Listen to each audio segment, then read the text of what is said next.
board meeting had been running for exactly 4 minutes when Philip Crane placed the name on the table, and everything else in the room became smaller by comparison. Edward Harrington, Philip said. He did not raise his voice. He did not need to. The name carried its own weight, the particular weight that belongs to a name that has been absent from a world that expected it, which over time becomes heavier the longer it stays away. He set both palms flat on the polished table, the gesture of a man settling a case rather than opening one, and he looked directly at Clara. That is who we need at this gala. Not a comparable name, not a similar name, that exact name. Clara Whitmore set her pen down on her notepad with careful precision. Around the table, the other 5 board members of the Children's Heart Alliance shifted slightly in their seats. It was a small and collective movement, the kind that people make when they have heard a name they know is carrying something complicated, and when they have placed the complication in front of someone else to navigate. Philip continued without waiting for a response. He was not a man who left space for doubt once he had decided something. He had been chair of the board for 9 years, and he had the manner of someone who understood the difference between difficult and impossible, and who had very little patience for those who confused the two. "I know what you are going to say," he said. "I know what people say about him. I know the story, the same as everyone else, and I know this is not a simple request. But before you say anything, I need you to understand exactly what we are dealing with in November." He opened the folder in front of him and turned it so that Clara could read the top sheet. 2 research partnerships, both conditionally funded, both expire in January. If we do not hit our target at the gala, we are not talking about aspirational targets. We are talking about the minimum required to keep 2 clinical trials running and to sustain an early detection protocol that is already operating in the field. He paused. That protocol found 14 children in its first pilot phase. 14 children with undiagnosed structural cardiac conditions who had no symptoms. 14 children who received the treatment they needed and who are alive and well as a result. If we do not raise the money in November, all of that stops. The trials stop. The protocol stops. The finding stops.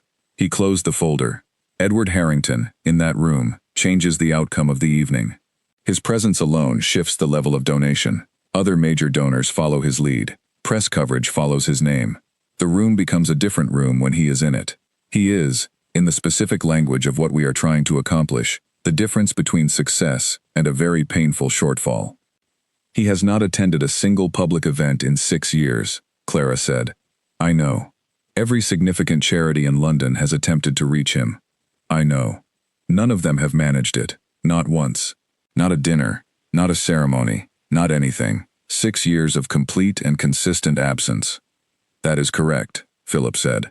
"And that is precisely why I am asking you, Clara, not the others."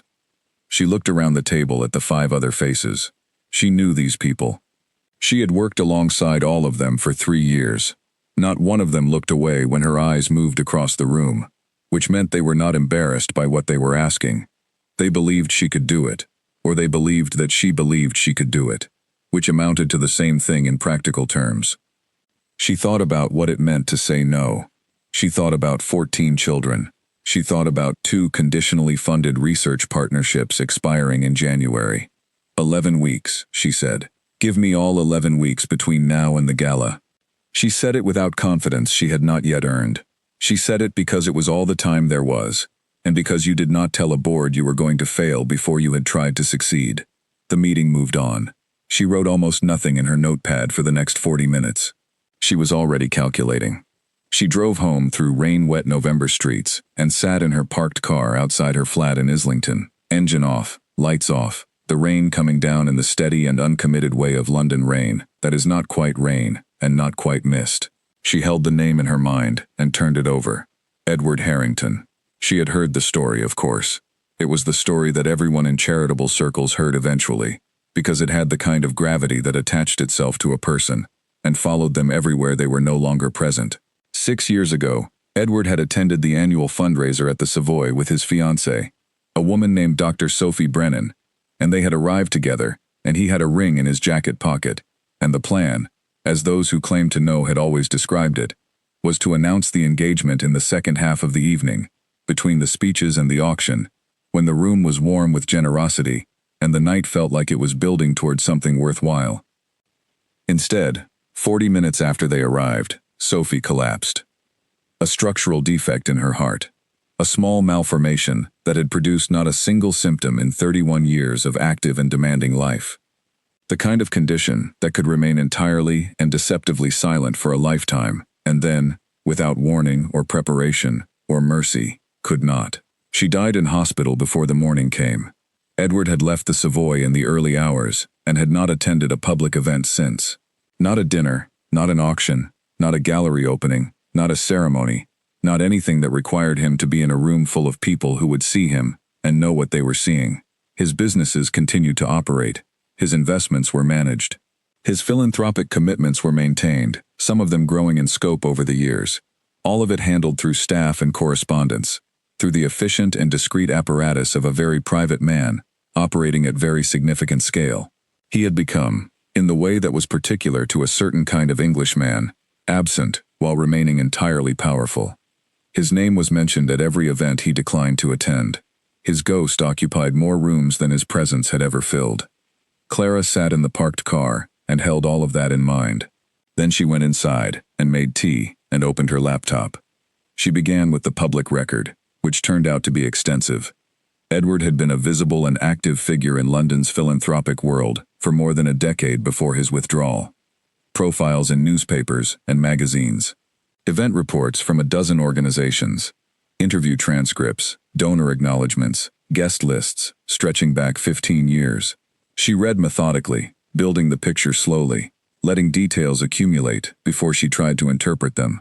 He was not simply a man who wrote large checks and moved on. He was someone who showed up, who paid attention to the substance of what he supported, who asked the right questions and remembered the answers the following year.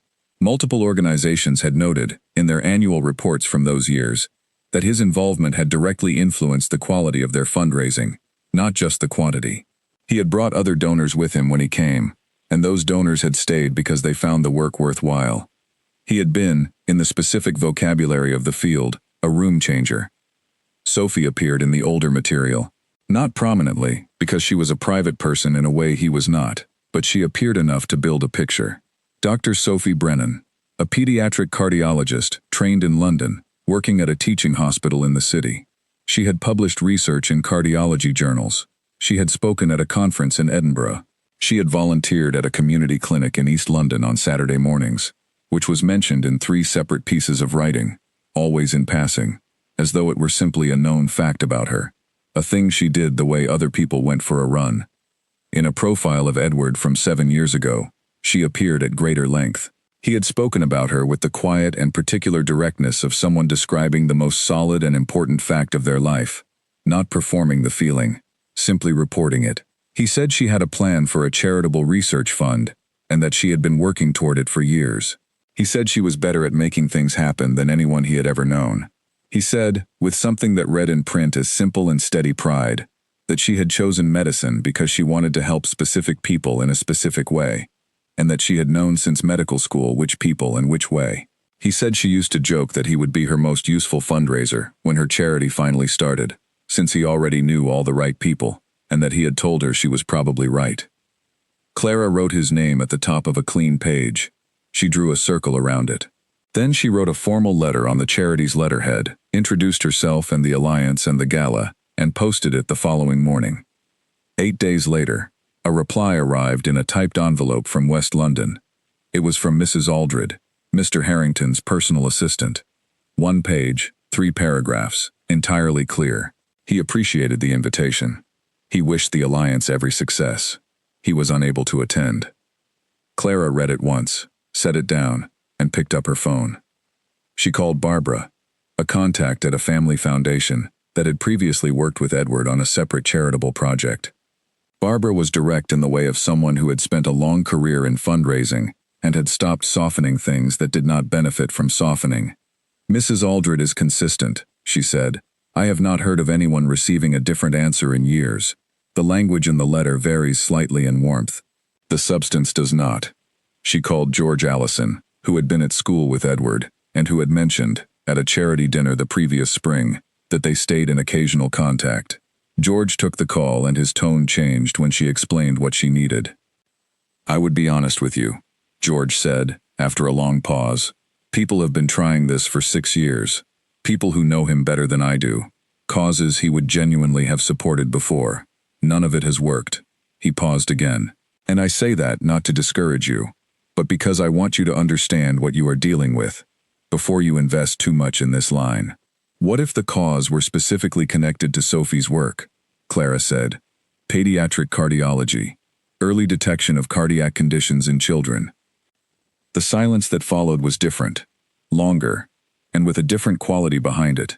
The quality of someone feeling carefully around something they do not want to mishandle. "I think that might actually be the hardest angle of all," George said, very quietly. "Not wrong. I am not saying wrong, but the people who care about him have learned not to go near that territory. Not because he becomes hostile, because he does not, but because some kinds of pain do not get lighter with time. They get more private, and the closer you get to Sophie's specific work, the more private that territory is."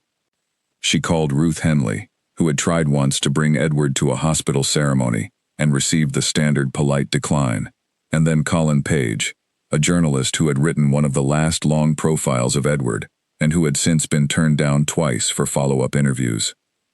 "What was he like when you spoke to him?" Clara asked Colin, before everything changed. Colin did not hesitate. "Remarkable," he said. "I have done hundreds of these interviews." He stood out.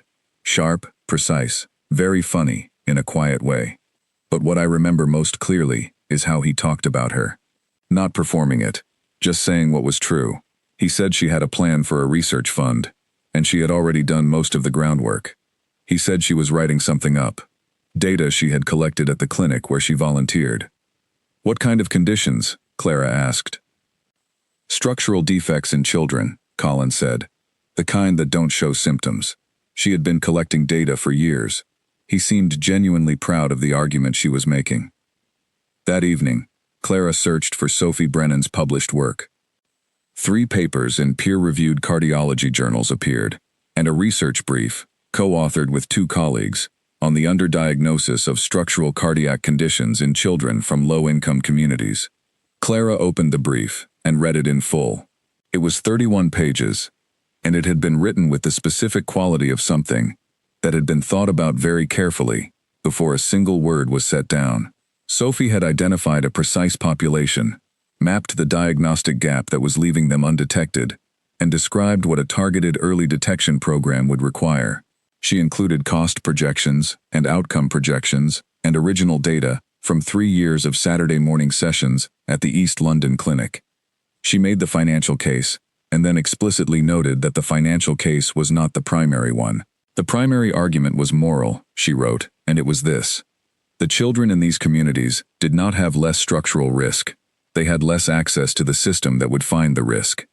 And the difference between a child who was found and a child who was not found was not a matter of medicine. The medicine existed. It was a matter of whether the finding happened. Clara read that section twice. Then she opened the Alliance's current research prospectus and placed it beside the brief on her screen. She looked at the 2 documents together for a long time. The alignment was not approximate. It was specific, direct, and detailed. What Sophie Brennan had described in 31 pages, backed by years of Saturday morning data from a clinic in East London, was almost precisely what the Alliance's early detection protocol was now attempting to do in the field. The same populations, the same diagnostic gap, the same proposed mechanism, the same moral reasoning sitting beneath all of it. Sophie had pointed at the exact problem.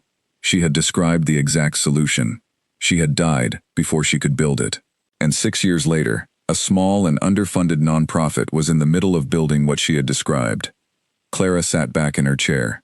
She thought about what this meant. She thought about whether Edward knew. She thought about whether it had ever occurred to anyone, in 6 years of formal letters and calls through professional networks and attempts through friends, to tell him not that his presence was needed, but that the work the woman he loved had given her Saturday mornings to was still in motion, that it had not stopped, that there were people trying to finish what she had pointed at.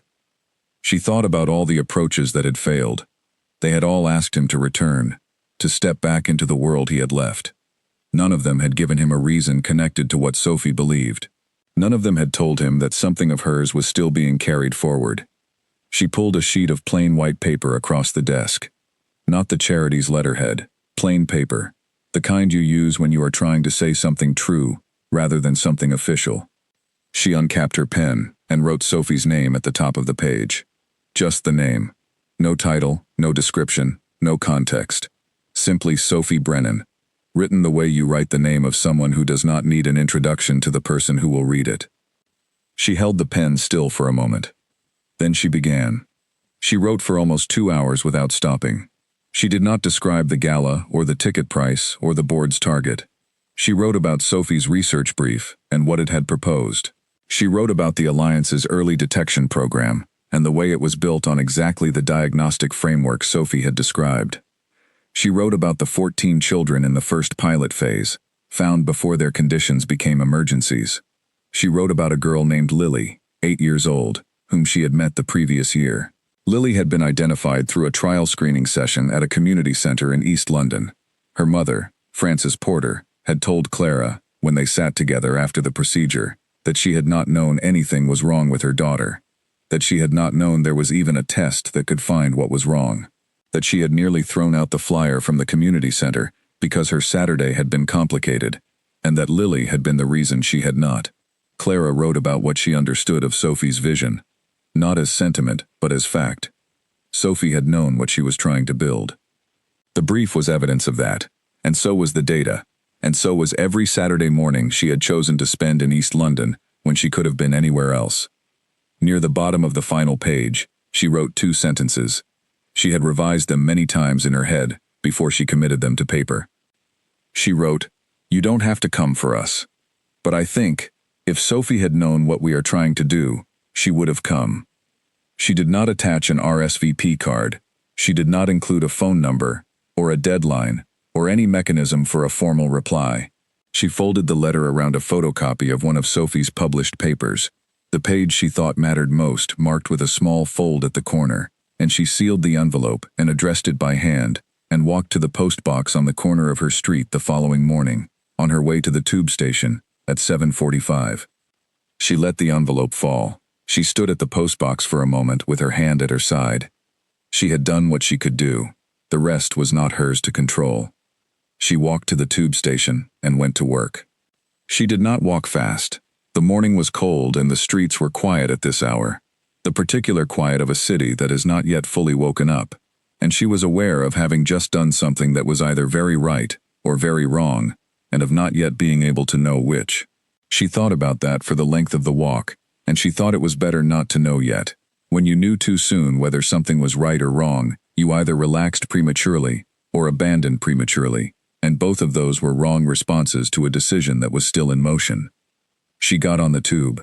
She found a seat.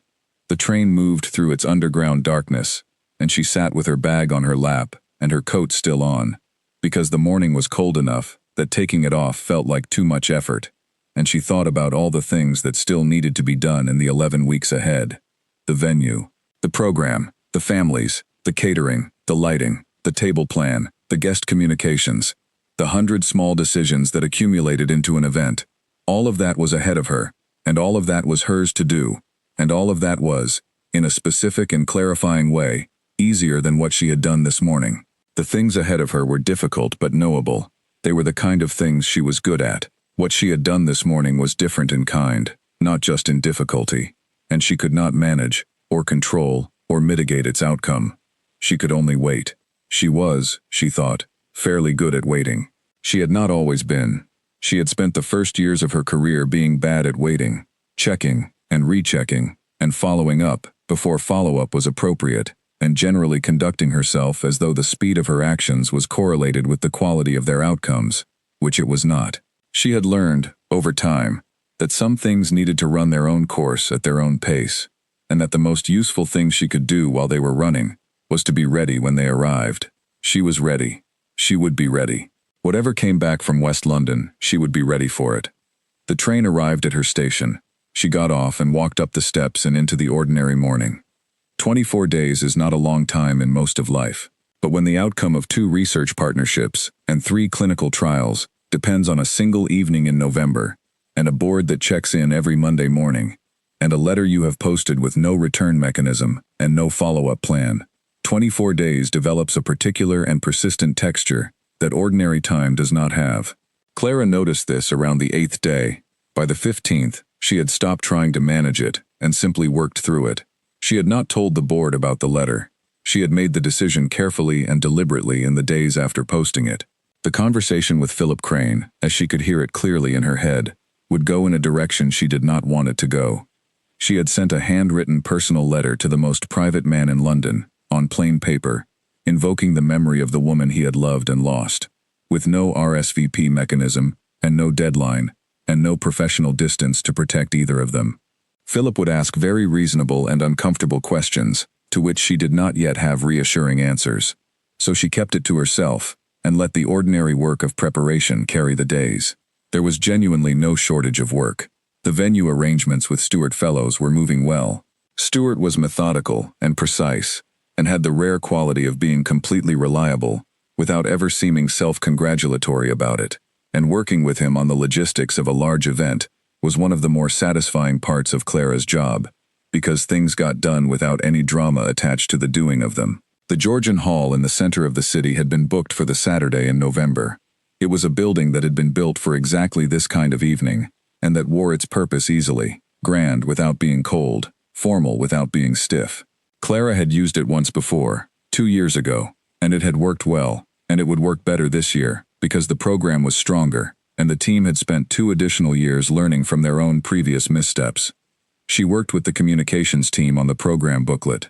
She revised it 3 times over 2 weeks, not because the facts changed, but because the tone needed to be precisely right. The program was the first thing guests would read when they sat down, and it had to do its job, which was to make people understand clearly what they were there for and why it mattered, before anyone had said a word from the stage. She was particular about language. She did not want anything in the booklet that dramatized the situation, or reached for emotional effect at the expense of accuracy. The situation itself was emotionally sufficient. What it needed was clarity, not embellishment. She made one small and specific decision during this period, during the second revision of the program booklet, that she did not mention to anyone. She added a paragraph to the section, describing the diagnostic framework at the heart of the Alliance's research program. The paragraph cited Sophie Brennan's research brief directly, by full title, by author name, by publication date, as a foundational document in the methodology the Alliance was using. Not as a tribute, not as a memorial, as an accurate attribution, because accuracy required it. Sophie had described the diagnostic approach in the brief. The approach was being used. The documentation should say so. It had been an oversight that it had not said so already, and Clara corrected it now. She confirmed the 2 speakers from the research side. Helen Marsh, who led the Alliance's pediatric cardiology research team, agreed without hesitation, and with the matter-of-fact efficiency of someone who had important things to communicate, and welcomed a formal opportunity to communicate them. "Tell me the format and the time I have," Helen said, and when Clara said 12 minutes, she said that was exactly right.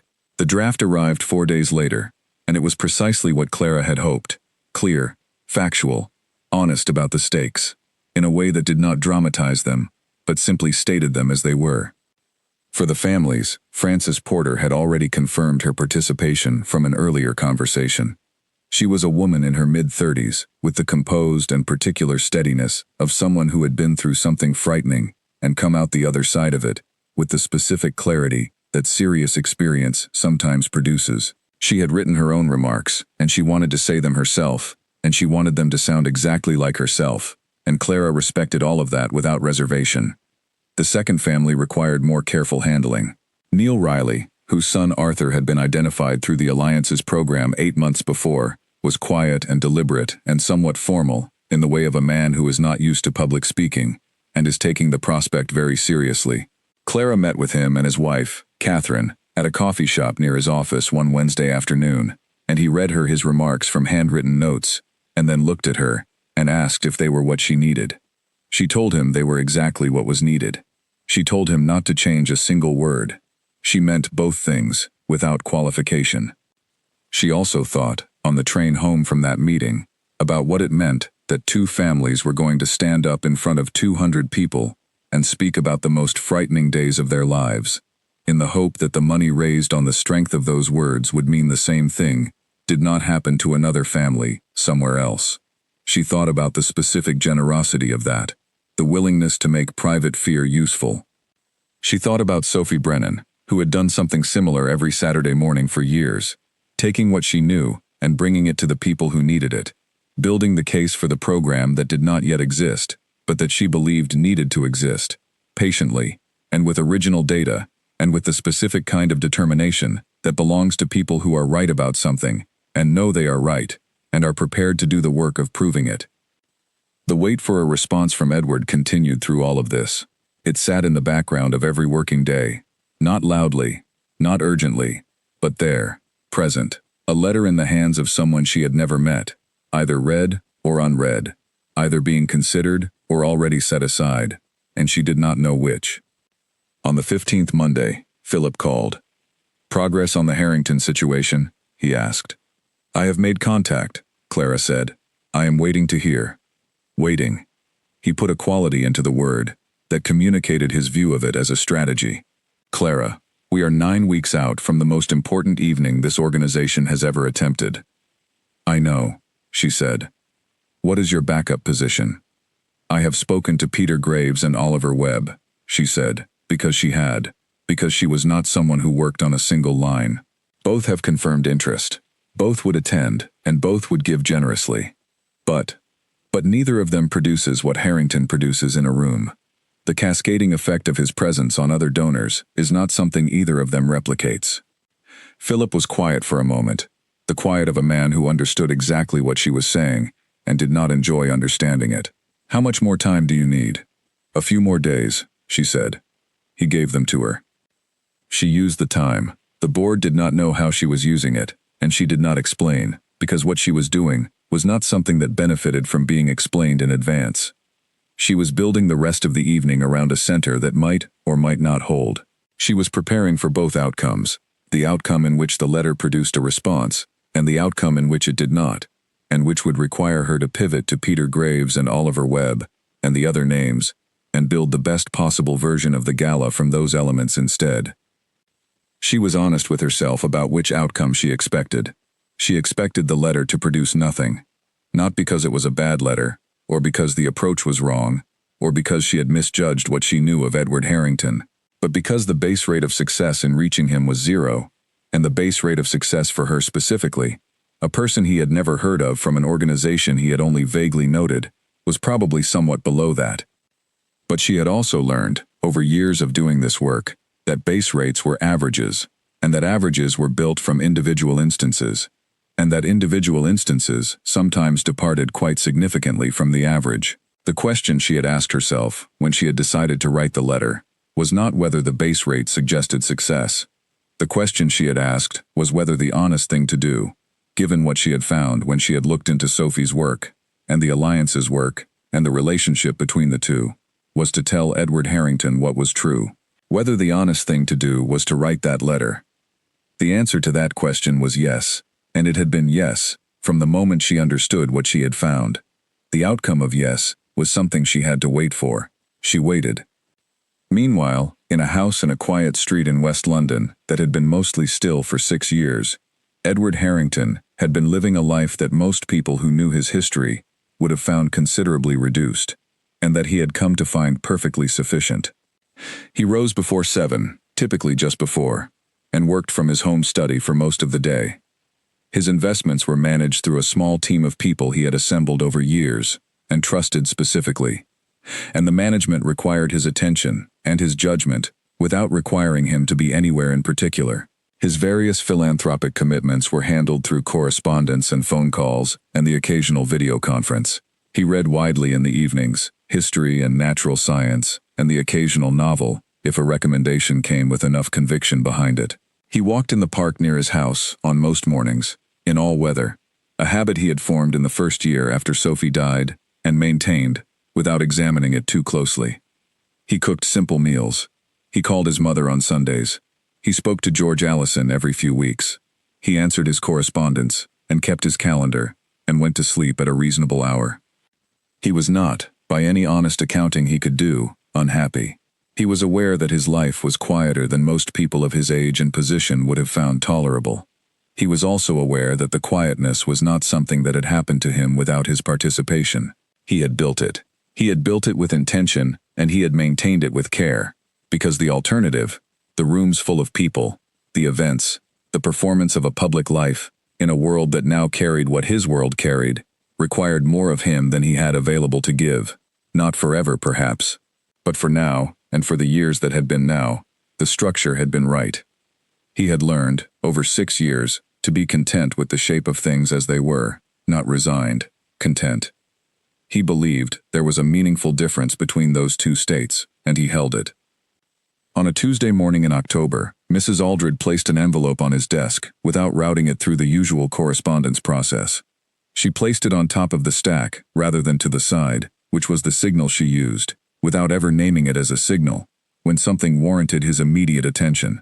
He noticed this the way he noticed everything Mrs. Aldred did, which was with the understanding that she operated with a precision that always meant something. The envelope was handwritten, addressed directly to him, not to his office address, sealed with proper attention. The name and the return address was one he did not recognize, with an Islington postcode. He opened it before anything else. He saw Sophie's name written at the top of the first page, alone, without any title or description after it, and he stopped. He sat very still for a moment. Then he continued reading. The letter did not begin with a request, or an introduction, or an explanation of the occasion that had prompted it. It began with Sophie's name, and then it began to speak about what Sophie had known, and what she had believed, and what she had been building toward before she died. He read about the Alliance's early detection work, which he had heard of in passing, but had never examined closely. He read about the diagnostic gap the program was attempting to close, and the 14 children in the first pilot phase, found with conditions no one had known about, and no one had been looking for. He read the name Lily, 8 years old, and what Lily's mother had said about the not knowing, and the test, and the particular quality of the fear of what might have been. He reached into the envelope and pulled out the photocopy of Sophie's paper. He turned to the page with the small fold at the corner, and read the passage marked there. Sophie argued, in the clear and purposeful prose he had always admired in her work, that the cost argument for early detection screening was strong, but that the moral argument was independent of it. Because the children, she wrote, did not benefit from the financial calculation. They benefited from being found. He put the paper down on the desk. He looked at the window. The garden outside was in the middle of October, the leaves turning in the way they always turned at this time of year, which Sophie had loved with the uncomplicated enthusiasm she brought to most things. She had liked autumn particularly. She used to say it was honest, in a way the other seasons were not, because in autumn you could see the structure of things once the surface was gone. He thought about what it would have taken to write this letter, not the craft of it, though it was well written, the decision to write it, the choice to reach past the professional distance and the strategy of a fundraising appeal, and simply say, here is what is true. Here is what your person believed in. Here is what it means that the believing has continued past her death. On the 4th day, he reread it carefully. On the 5th, he reread Sophie's paper, the whole of it, not just the marked passage, for the first time in several years. On the 6th morning, he walked to the door of his study and told Mrs. Aldred that he was going to attend the Children's Heart Alliance Gala. She looked up from her papers and removed her reading glasses. She said nothing, which was its own kind of response, carrying several things at once without requiring any of them to be named. I would like a seat near the stage, he said, and I do not want the attendance mentioned to the press in advance. Of course, Mrs. Aldred said. Please contact Miss Whitmore and confirm. Mrs. Aldred made the call the following morning. In a corridor of the Alliance's offices in Islington, Clara Whitmore was in the middle of a conversation with the events coordinator about vegetarian menu options for the 3rd table, when her phone rang from an unknown number. She stepped out of the conversation and answered it. Miss Whitmore? The voice on the other end was professional and entirely composed. This is Mrs. Aldred. I am calling on behalf of Mr. Edward Harrington. Clara stopped walking. She put her free hand flat against the wall of the corridor. Mr. Harrington has asked me to inquire whether there is a seat available for him at your forthcoming gala. Close to the stage, if that can be arranged. Clara breathed once, carefully, before she spoke. Yes, she said, there is. Excellent. He will confirm formally in writing, within the next 2 days. Is this the best number for correspondence? It is, Clara said. Very good. Thank you, Miss Whitmore. Good morning. The call ended. Clara stood in the corridor, with her hands still against the wall, and looked at the ordinary Tuesday afternoon, visible through the window at the end of the corridor. Clouds, buildings, a tree with its leaves beginning to turn. She looked at it for a moment, breathing carefully. Then she went back to the meeting. She waited for the written confirmation before she called Philip. She did not want to say the words until they were certain, because saying them before they were certain would have been a kind of tempting of something she could not afford to tempt. The written confirmation arrived 2 days later, short and precise, from Mrs. Aldred, confirming attendance, and the side entrance request, and asking that no special arrangements be made beyond the seat near the stage. She read it, standing at her desk. Then she called Philip Crane. "He is coming," she said. The silence lasted 4 seconds. She counted them. "Good God," Philip said. "Yes," Clara said. "I thought you should know." She heard him exhale. Then, very quietly, "How did you do it?" She thought about the plain white paper, the 2 hours with the pen, Sophie's name at the top of the page. "I told him the truth," she said. "That was all." The confirmation letter from Mrs. Aldred arrived on a Thursday morning, and Clara read it standing at her kitchen table, before she had finished her first cup of tea. It was short and precise, as all of Mrs. Aldred's correspondence was. Mr. Harrington would attend the gala. He required no special arrangements beyond the seat near the stage, and the use of the side entrance. He asked that his attendance not be shared with the press in advance. He would arrive by private car. Clara read it twice, and set it down. She stood in the kitchen for a moment, not doing anything, simply being with the information. Then she picked it back up, and read it a third time. Not because there was anything she had missed, because some things need to be read 3 times before they settle into being real. She told Stuart Fellows at 8:45, when he arrived at the office with his coat still on, and his notebook already open. She handed him the letter. He read it, without visible reaction, folded it along its original creases, and handed it back. "Side entrance," he said. "I will walk it the afternoon before, and check the lighting personally. The corridor from the door to the hall entrance. I will make sure it is clear and unobstructed on both sides." He paused. "Anyone else meeting him at the entrance?" "Just me," she said. "I will make sure you are not needed elsewhere at arrival time," he said, and wrote something in his notebook, and moved on to the day's other items. She told Philip Crane by phone that morning, because Philip would not have accepted being told later. His reaction was everything she had expected: relief, satisfaction, and the immediate forward motion of a man whose mind had already moved to what this meant for the evening's outcome. He asked about the communications team. He asked about pre-event press. He used the word strategic with a frequency that told her how much he had invested in the outcome of this particular evening. She said no, clearly and without preamble. He asked specifically not to be named in advance. That request is not negotiable, and honoring it is not optional. If he arrives to find his attendance has been managed in the press, there is a real chance he does not arrive at all. And if he does arrive, and finds out afterward that we used him in a way he asked us not to, we will have deserved whatever he thinks of us for it. Philip was quiet. And the effect in the room when people see him, when major donors who have been sitting on the fence see him there in person, that effect will happen, Clara said, and it will be his to navigate, on his own terms. Our job is to give him an evening. That is what we told him it would be. Honest work, honestly presented. If he feels that he was respected, he will trust us. If he feels handled, we lose something we cannot afford to lose. Another silence. "All right," Philip said. "Your call." She managed the information carefully in the weeks that followed. No announcements, no hints in the team meetings, no special preparations that someone might ask questions about. Stuart handled the operational side with his usual seamless efficiency, and she did not have to instruct him on discretion, because he possessed it naturally and completely.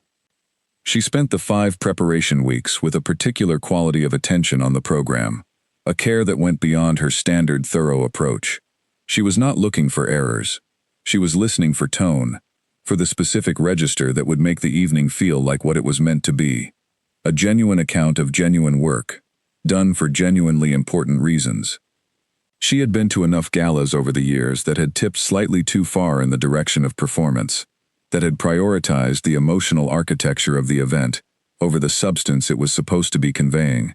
She did not intend for that to happen to this one. She listened to Helen Marsh's rehearsed remarks twice in separate sessions, once at the end of a long Tuesday afternoon, and once with Stuart in the room as a second listener. Both times, she left the session feeling that Helen had found exactly the right way into the material. Helen did not dramatize.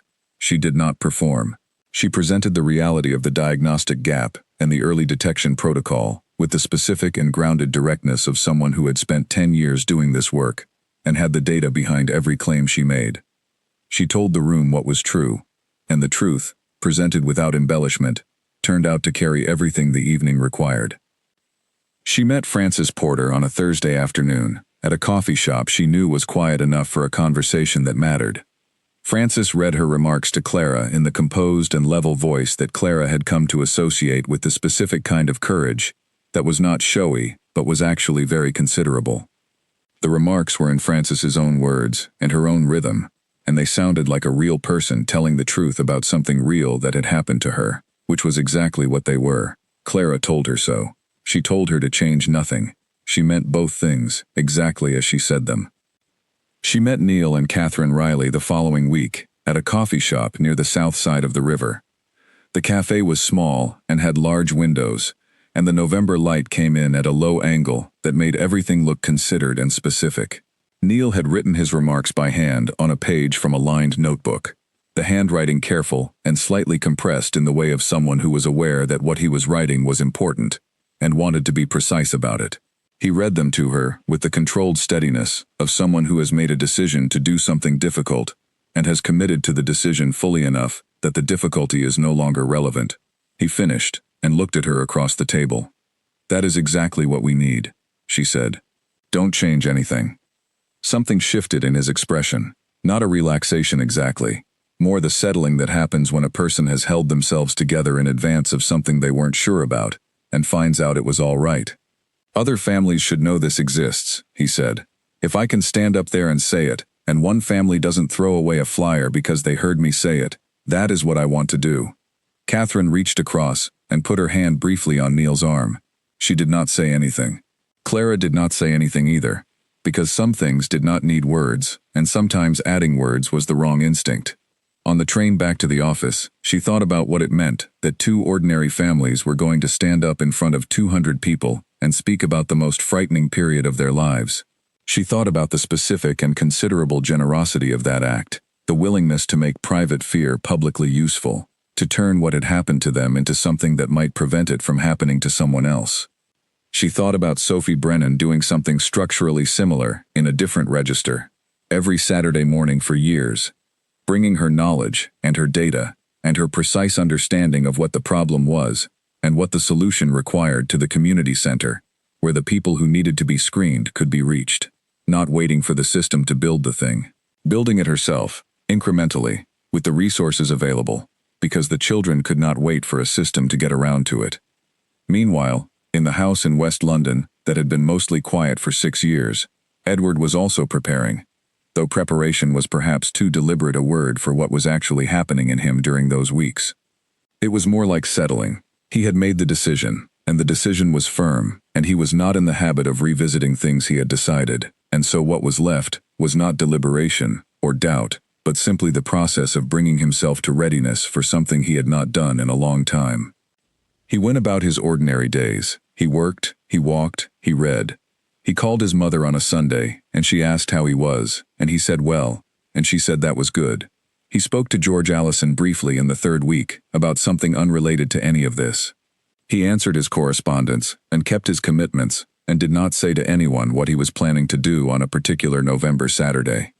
He reread Sophie's paper one more time, 3 days before the gala. Not the whole of it this time, just the passage in the conclusion section that the letter had marked with its small fold, the passage about the financial argument and the moral argument and the children who did not benefit from the financial calculation.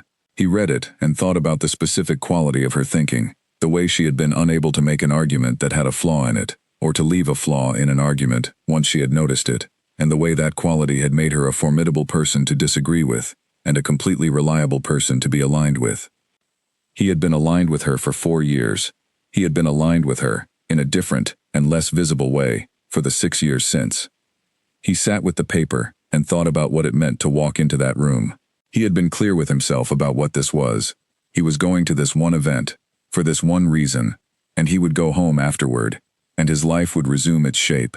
He was not making a statement. He was not returning to anything.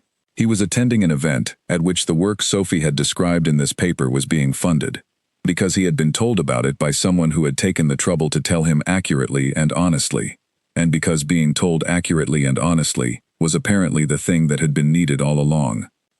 The Friday before the gala, Clara spent 2 hours at her desk writing nothing. She was sitting with the shape of the week that was coming, holding its various elements in mind and checking, in the particular way she had developed over years of doing this work, that the structure was sound, and that the pieces were where they needed to be. The structure was sound. She had learned early in her career that the last thing you did before a significant event was not the thing that most people assumed it was. Most people assumed the last thing was checking, running through the lists, confirming the confirmations, ensuring that the things that were supposed to be in place were in place.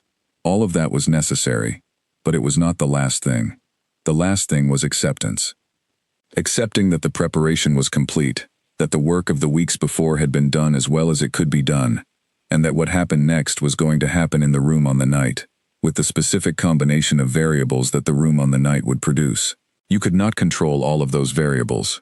You could influence many of them and prepare for most of the likely ones. But the room on the night was always, to some degree, its own thing. She had come to find this fact more liberating than anxiety-producing. You did the preparation. You did it well. And then you let the evening be what it was going to be. The one variable she had spent more time thinking about than any other was, of course, Edward. Not because she did not trust he would arrive, since he had confirmed, and Mrs. Aldred had confirmed, and the formal letter had confirmed, but because his being in that room was going to change something about the room that she could not entirely control, and she needed to make sure that what it changed was the right thing. She thought about what it would mean for the 200 people in the hall to look up and realize, somewhere in the first hour, that Edward Harrington was sitting near the stage. She thought about the particular effect of a presence like his, not just the symbolic weight of it, but the more human and immediate effect of people who had known him before seeing him again after 6 years in a room he had every reason not to be in. Some of them would be moved.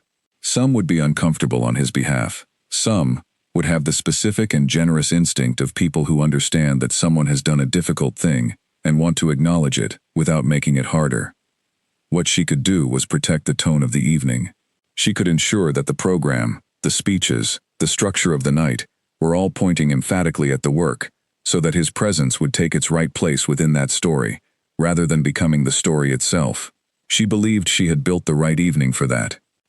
The night before the gala, Clara walked the empty hall for the last time.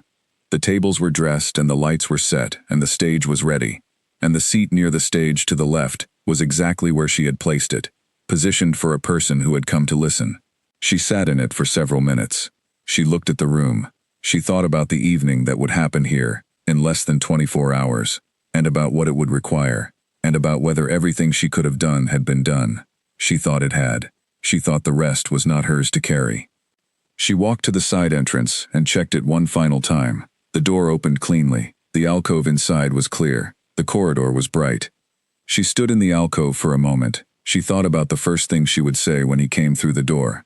She had settled on the simplest possible version. Thank him, show him the seat, step back. The first moment should not be a moment. It should simply be an arrival, treated as an arrival, with all the space that an arrival deserved. She went home.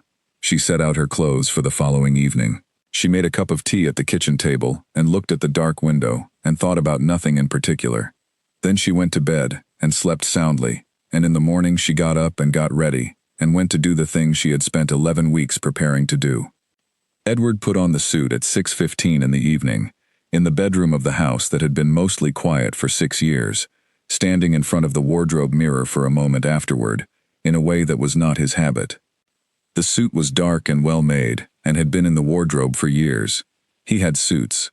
The wardrobe contained several of them, maintained properly in the way that things are maintained when someone who takes maintenance seriously is responsible for them. Mrs. Aldred had seen to that, as she saw to many things, without being asked, and without discussing it, which was one of the reasons he had employed her for 11 years, and had no intention of not employing her for 11 more.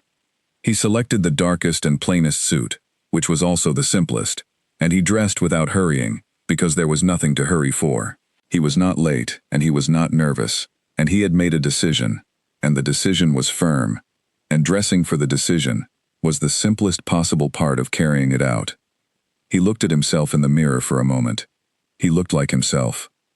He looked approximately like the kind of person who had spent 6 years living quietly, and who was about to spend one evening living less quietly, which was what he was. He looked neither older nor more burdened than he felt, and what he felt was exactly what he was, which was a man who had made a choice and was going to carry it out. He went downstairs and stood in the kitchen for a while. He drank 2 glasses of water and ate nothing, because he had not been hungry since mid-morning, which he noted without concern as the kind of thing that happened when a day had the particular quality this day had. He looked at the kitchen for a moment, the familiar shape of the room, the window over the sink that looked out onto the narrow garden at the back of the house, the dark outside now at 6:30 in November, the kitchen lit warmly by the overhead light. He had stood in this kitchen hundreds of times. The standing was no different tonight. He was simply a person standing in his kitchen before going out. He stood in the hallway for a few minutes with his coat over his arm. He was not doing anything. He was simply being in his own house for a moment, before leaving it, in the way that you sometimes pause in the doorway of a room before you cross it, not for any reason you could explain, simply because the crossing is about to happen, and there is a moment before it happens. He put on his coat, picked up his keys, and went to the car. Arthur had brought the smaller car, as Edward had asked, and was waiting in front of the house without looking at his watch, which was something Edward had always appreciated about him. Edward got in. The car moved smoothly into the West London streets, heading toward the center of the city, and Edward looked at London through the window. It was dark at 6:30 in November, fully dark, the proper dark of the later months when the city had settled into itself without apology, and the streets had the quality that London streets had at this hour on a Thursday in November, busy, without being frantic, the particular efficiency of a city where everyone is going somewhere specific and has the route already in their head. The lit windows of the restaurants and the pubs and the dry cleaners and the estate agents, the people on the pavements in coats and boots, the cyclist moving through the traffic with the particular confidence of someone who has cycled this route for years and knows exactly which gaps are safe. He had looked at these streets for most of his adult life, from long before he had lived in the city as an adult, from childhood visits to the city with his parents, when London meant museums and specific restaurants, and the particular exhaustion of being taken to things you would appreciate when you were older. He had lived in the city for 22 years, and he knew it with the familiarity that comes from decades of ordinary proximity. Tonight, it had a faint quality of newness to it, not because the streets were different, but because he was looking at them from inside a different kind of evening than he had been inside for a long time. He thought about Sophie. He thought about her in the way he always thought about her on evenings that carried a particular weight, not as an act of deliberate memory, not reviewing specific moments, but simply as the steady and continuing awareness of her reality, the fact that she was real, and that she had been here, and that neither of those facts had become less true because she was no longer here. She was real the way that important things are real, with the specific and persistent weight of something you do not have to try to remember because it is already present. She would have been at this event.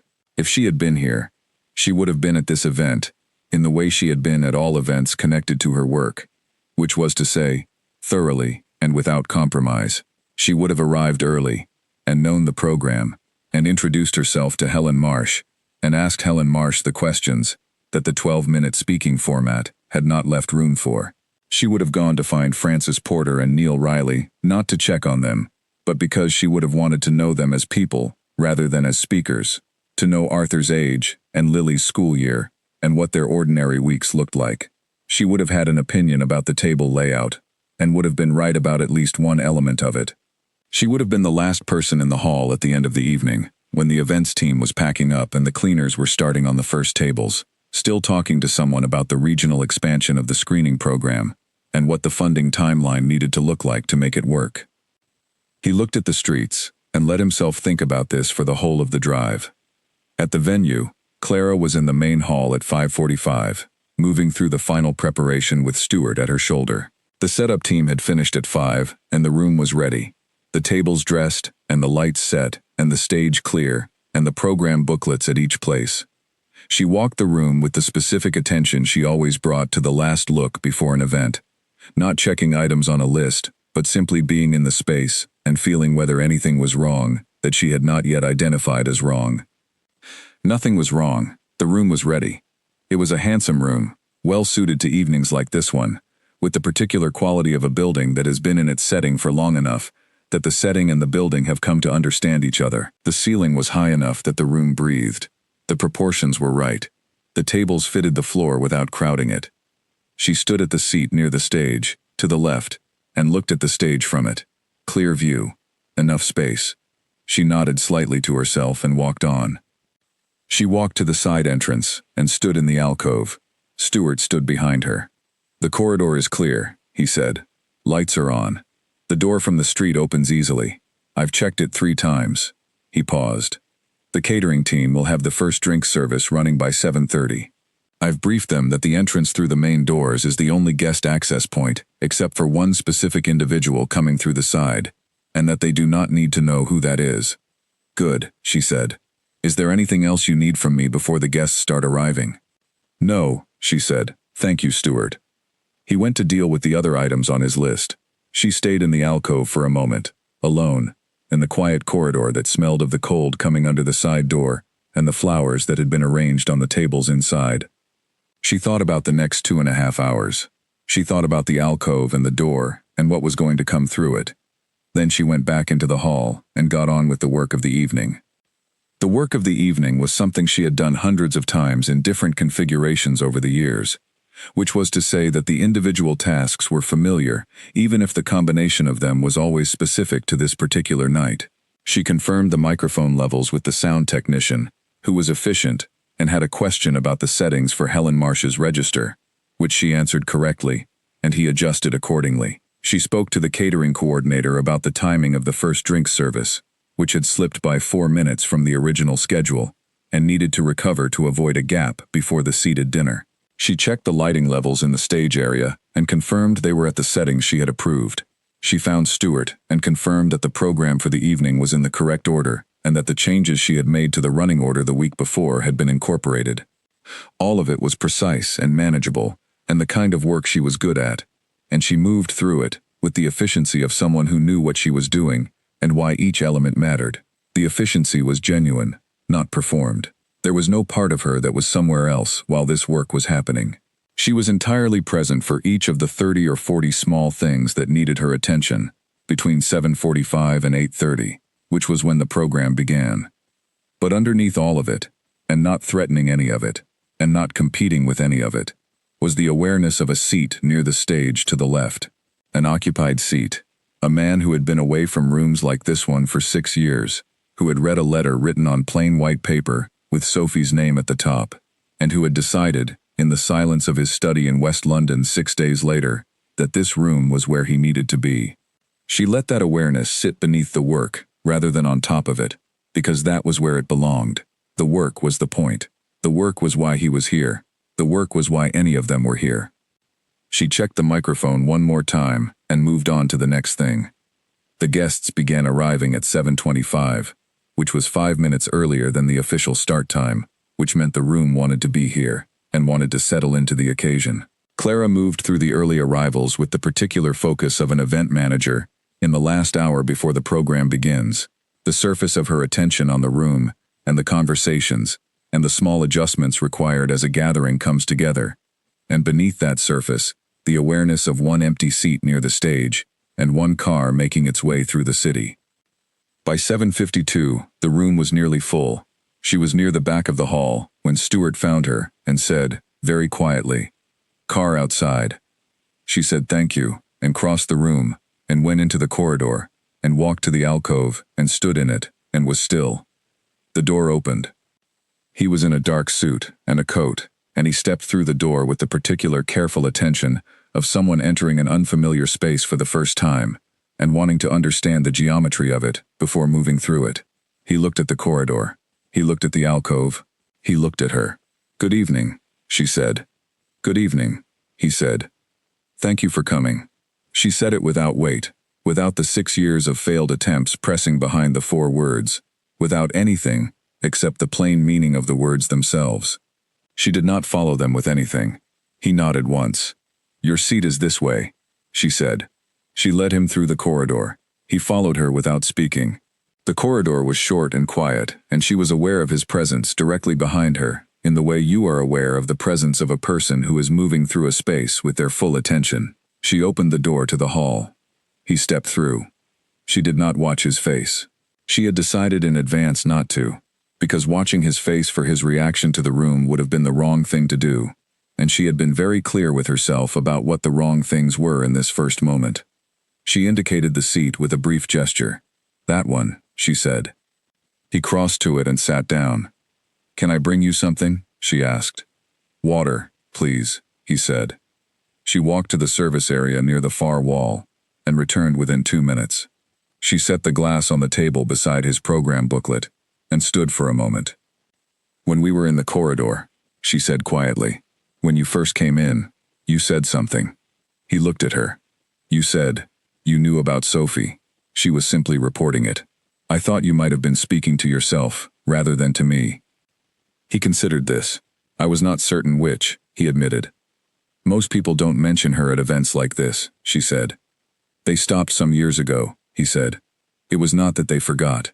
I know that is not what it was." "No," she said. "I think they were trying not to cause you difficulty." He was quiet for a moment. He picked up the program booklet. He opened it. She watched him turn to the research description section and find the paragraph she had added. She watched him read it. He read it, she thought, twice. He set the program down carefully. "Thank you," he said. "It needed to be there," she said. "She is in the foundation of the work. The documentation should say so." He looked at the stage for a moment. The room was nearly full around them, the noise of it warm and present. Then he looked back at her. "The brief she wrote," he said, "the conclusions section, the passage about the children not benefiting from the financial calculation." "Yes," she said.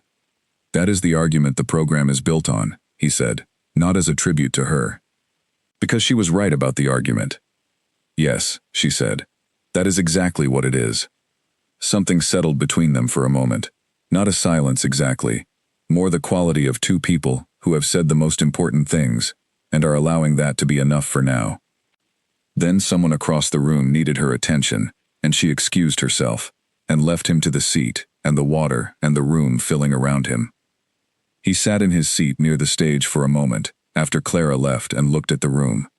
He had been in rooms like this one hundreds of times before Sophie died.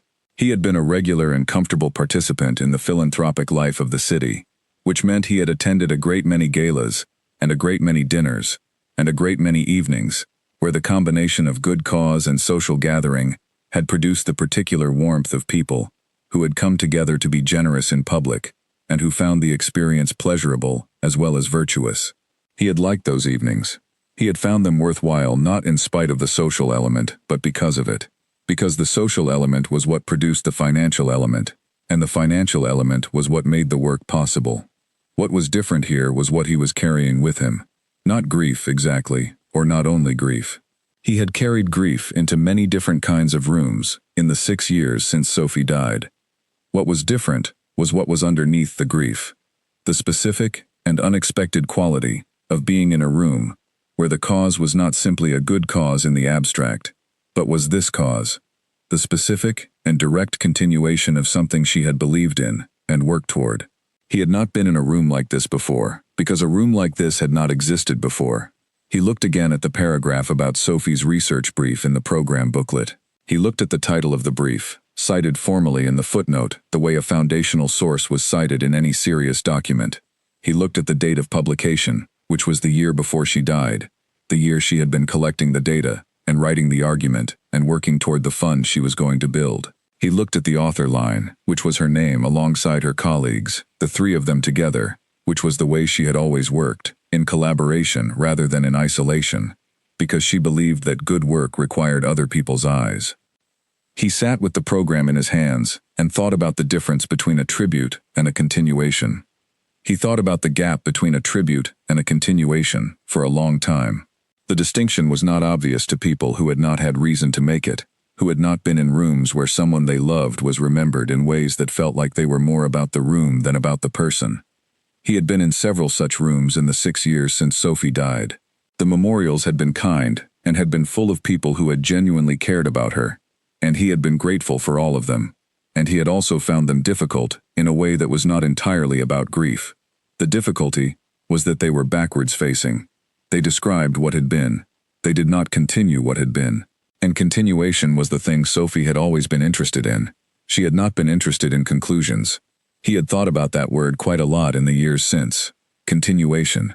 What it meant to continue something past the point where the person who had been doing it stopped. He had been uncertain, for a long time, whether continuation was possible, or whether what looked like continuation was actually something different, something that had been inspired by the original, but that was its own thing, rather than the same thing continued. He had not resolved the question definitively, in 6 years of occasionally returning to it. Looking at the program booklet, he thought he had perhaps been asking the wrong question. The question was not whether the Alliance's work was the same as Sophie's work, or whether it was inspired by it or influenced by it. The question was whether it was built on it. And it was. The diagnostic framework in the brief was the diagnostic framework in the program. That was not inspiration, that was a foundation. And a foundation was exactly what the word said it was, the base on which what came after was built. He set the program down. He looked at the stage. The room was quiet now, settling. He had been to tributes. He had stood in rooms where a name was used to move people in directions they had not quite been moved by the actual work. He understood the technique, and had never entirely trusted it. This was not that. The paragraph in the program was not invoking Sophie's memory to move the room. It was citing her work, because her work was the foundation of what the Alliance was doing. The documentation was simply accurate. The distinction mattered to him more than he could have explained, and it was the distinction that had made the difference in his decision to be here. The first person in the room to notice him was a woman at a table near the far wall, a woman named Margaret Dell, who had been on the board of a children's hospital that Edward had donated to some years before, and who possessed, in common with certain people who have spent a long time in rooms like this one, the particular skill of noticing things of significance without making the noticing visible. She saw him, and registered it, and turned back to her conversation, without changing her expression or the pace of her words. That was the ideal response, and it lasted almost exactly 13 minutes. Then Peter Graves made his way across the room. Peter was a property developer in his late 60s, large and warm, and direct in the way of a man who had spent his entire professional life moving through rooms on the strength of his own confidence, and had never found any reason to apologize for it. He and Edward had known each other for many years, from the years when Edward was a regular presence at events of exactly this kind, and he crossed the room with the easy purposefulness of someone who had made a decision and was carrying it out before the quality of the decision could be questioned. He extended his hand when he was still a foot away. "Edward," he said. "Peter." Edward stood and shook his hand. Peter looked at him with the direct warmth of someone who has genuinely missed a person's presence in the world, and wants to say so without making a production of it. "Won't make a thing of it," he said. "Just glad you're here." "Thank you," Edward said.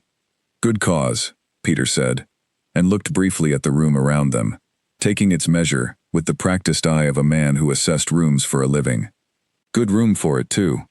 Then he moved on, because he understood that was the right thing to do, and his understanding of that was itself a relief. A woman named Catherine Frost came over a few minutes later. She was on the Alliance's advisory board, and had the particular quality of board members who genuinely care about the organization they serve, rather than about their own association with it, which was the kind of board membership Clara had always said she preferred. She thanked him for coming, with a warmth that was genuine and brief, said the program was going to be a strong one, and excused herself to find her seat. Two men at the nearest table caught his eye and lifted their glasses slightly, in the understated form of acknowledgement that said, "I see you. I know what this is, and I am not going to make anything more of it than it already is." He appreciated all of it. He had not come to be managed or handled or welcomed back into a world he had left. He had come to hear about the work, and the room, for the most part, was allowing him to do that. He sat in the seat near the stage and picked up the program booklet and read it in full. He read it carefully and methodically, the way he read everything that mattered, beginning at the beginning and moving through to the end without skipping. He read Helen Marsh's biography, 10 years in pediatric cardiology research, 3 published papers in the previous 2 years, the most recent in the Journal of Cardiology Research, on the specifics of the diagnostic gap in underserved pediatric populations. Lead investigator on the early detection protocol the Alliance was running in the field. He read about the 2 families. He read the description of the screening program and what it had achieved in its pilot phase, and what it was aiming to achieve in the expanded phase, if this evening's fundraising supported it. He read the paragraph about Sophie twice. Then he read the fundraising objectives section and did the arithmetic. The conditional funding expiring in January, the minimum required to keep the clinical trials running, the expanded protocol cost projections. The numbers were presented clearly, without manipulation or sentimentality. They were simply the numbers. He understood them in practical terms. The money raised in this room tonight would either be sufficient, or it would not be, and the consequences of each outcome were concrete and specific, and already described in the earlier pages of the booklet. He put the booklet down and looked at the room. It was a good room. He had been in many rooms like it over the years, and he knew the difference between a room that was going through the form of a charitable event and a room that was actually there for something. This room was there for something. He could feel it in the quality of the conversations around him, the way people were engaged with the people they were talking to, rather than monitoring the room for more useful conversations, the way the atmosphere had the specific warmth of a gathering that has found its purpose before the program has even begun. He looked across the room and found Clara. She was at the far end, near the main entrance, doing 3 things simultaneously, in the way that people who are managing an event do, listening to one conversation while monitoring 2 other situations, and making a small decision about something the events coordinator was asking her. She did it without any performance of managing. She simply managed. He watched her for a moment. He thought about the letter she had written. He thought about what it required to write a letter like that. Not the craft of it, though the craft was evident. The decision to write it in the way she had written it, on plain paper rather than letterhead, without the professional distance that the occasion would have made available, and even expected. The decision to write about Sophie as a real person, whose real ideas were the reason for the real ask, without using Sophie as a device. He had received a great many fundraising communications over the years, and he could recognize a device at considerable distance. The letter had not been a device. It had been an honest act, and it was difficult to write honest acts, because you had to be honest while writing them. And honesty required a certain kind of courage that was different from the courage of confidence or performance. He thought she was probably very good at what she did. He looked back at the program booklet and turned to the research description section again. He read the paragraph about Sophie's brief a 3rd time. There was something in seeing it there, in the formal documentation of the evening, that was different from what he had felt when Clara told him about it. The telling had been personal. The documentation was simply accurate. The record stating what was true, in the clean way that records were supposed to state things. Sophie had described the approach. The approach was being used. The record said so. She was in the foundation of the thing, in the way that she had always wanted to be in things, not prominently, not decoratively, but actually, in the working mechanism of it. He set the program down precisely. He picked up the glass of water. Around him, the room was settling. The last guests were finding their places. The noise of the room shifted from the loose and exploratory energy of people arriving to the gathered and expectant energy of people who have arrived and are ready for what comes next. The quality of the air changed slightly, the way it changes in a room full of people who have all turned their attention in the same direction at the same moment. The lights above the stage brightened very slightly. Helen Marsh walked out. The applause that greeted her was the warm and genuine applause of a room that has been told who is speaking and has decided, before a word has been said, that it is prepared to trust the speaker. She was a slight woman in her early 40s, and she carried herself with the stillness of someone who does not spend energy on managing the impression she makes. She walked to the microphone and stood behind it, without arranging herself, without making any adjustment for the room, simply stood there and looked at the 200 people in front of her. She said, 14. She did not say anything else for a moment. The word sat in the room by itself, acquiring its weight from the silence around it. In the first pilot phase of our early detection program, she continued, 14 children were identified with undiagnosed structural cardiac conditions. 14 children who had no symptoms. 14 children whose families had no reason to suspect anything was wrong. 14 children who came to a community screening session on a free Saturday morning, brought by parents who happened to see a flyer or who happened to live near a community center that happened to be participating in the program. 14 children who would not have been identified any other way because the healthcare pathway available to them did not include the specialist referral that the program provided. 14 children who received the treatment they needed. 14 children who are well. She paused. I want to tell you what that means. Not in emotional terms. In practical terms. What is involved in finding a child whose condition would not otherwise be found? What happens between the finding and the well? What the program does, step by step, and what it needs in order to keep doing it. Edward sat forward in his seat. He had not decided to. He had simply leaned forward, because the distance between himself and what was being said felt, for a moment, like too much distance. He listened to Helen speak about the diagnostic gap. She described it not as an abstraction, but as a specific and mappable space between a condition that was present in a child's body and a condition that was known about and could be acted on. She described the communities where the gap was widest, the specific markers of underservice, the specific barriers to access, the specific and compounding reasons why a child from one of these communities was statistically less likely to be found than a child from a different one. She did not soften this. She did not offer reassurance that was not warranted. She described the reality with the specific and particular honesty of someone who had spent 10 years looking at it directly and had not found any good reason to look away. Then she described what the program did. She described the structure of a community screening day, the equipment and the trained personnel, and the logistical chain that had to function correctly to make the day happen at all, and the community trust that had to be built over months before a family would bring their child to a community center on a Saturday morning for a health screening they had not been told they needed. She described the diagnostic process, what was looked for and why, and what the protocol was when something was found. She described the referral pathway, the specialist consultation, the clinical decision, the treatment, the follow-up. She described what happened when the funding stopped. The room was very still when she finished. Then it applauded with the specific quality of applause that is produced by a room that has just been given information it feels responsible for having received. Edward sat back in his chair. His hands were still in his lap. He was thinking. The applause faded slowly, in the way that applause fades when people are reluctant to let the moment end. Helen stood at the microphone for a moment after the applause began, looking at the room with the specific quality of someone who has said what they came to say, and is not going to add to it for the sake of adding. Then she stepped back and walked off the stage with the same economy of movement she had brought to walking onto it. Edward sat in his seat and thought about what he had just heard.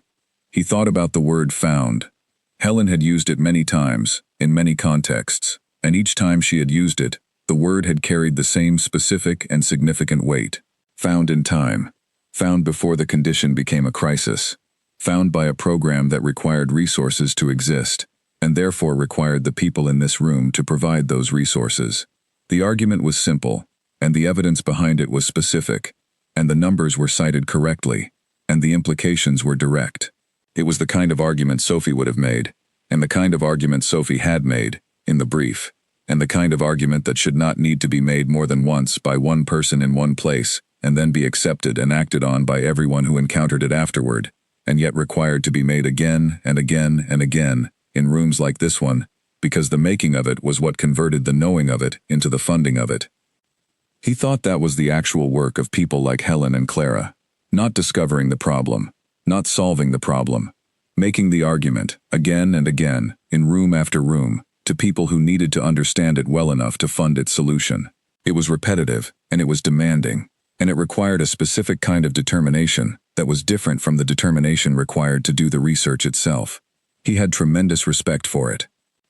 Francis Porter came to the stage with the quality of someone who has made a decision and arrived at it completely, with no residual uncertainty about whether the decision was right. She was in her mid-30s, and she was wearing a gray dress, and she walked to the microphone without looking at the audience first, the way people walk toward a thing they have already committed to reaching. She arranged her notes on the small shelf of the lectern, 2 pages of handwritten text that she glanced at only occasionally throughout what followed, and then she looked up at the room. She talked about Lily. She started with a Saturday morning, which was where it had started for them. The Saturday morning screening at the community center near where they lived, which she had nearly not attended because her week had been complicated, and she had other things to do, and Lily was 8, and had not needed anything particularly urgent that week. She had seen the flyer in the window of the corner shop, and had thought about it, and had nearly not thought about it again. It was Lily who had asked about it. It was Lily who had seen the poster separately, on the notice board outside the community center they walked past on the way to school, and who had asked Frances what a cardiac screening was, and when Frances explained it had said that she wanted to go, because she was 8, and healthy, and interested in things, and a medical screening sounded like an interesting thing. Frances had said yes, because Lily had asked, and not for any other reason.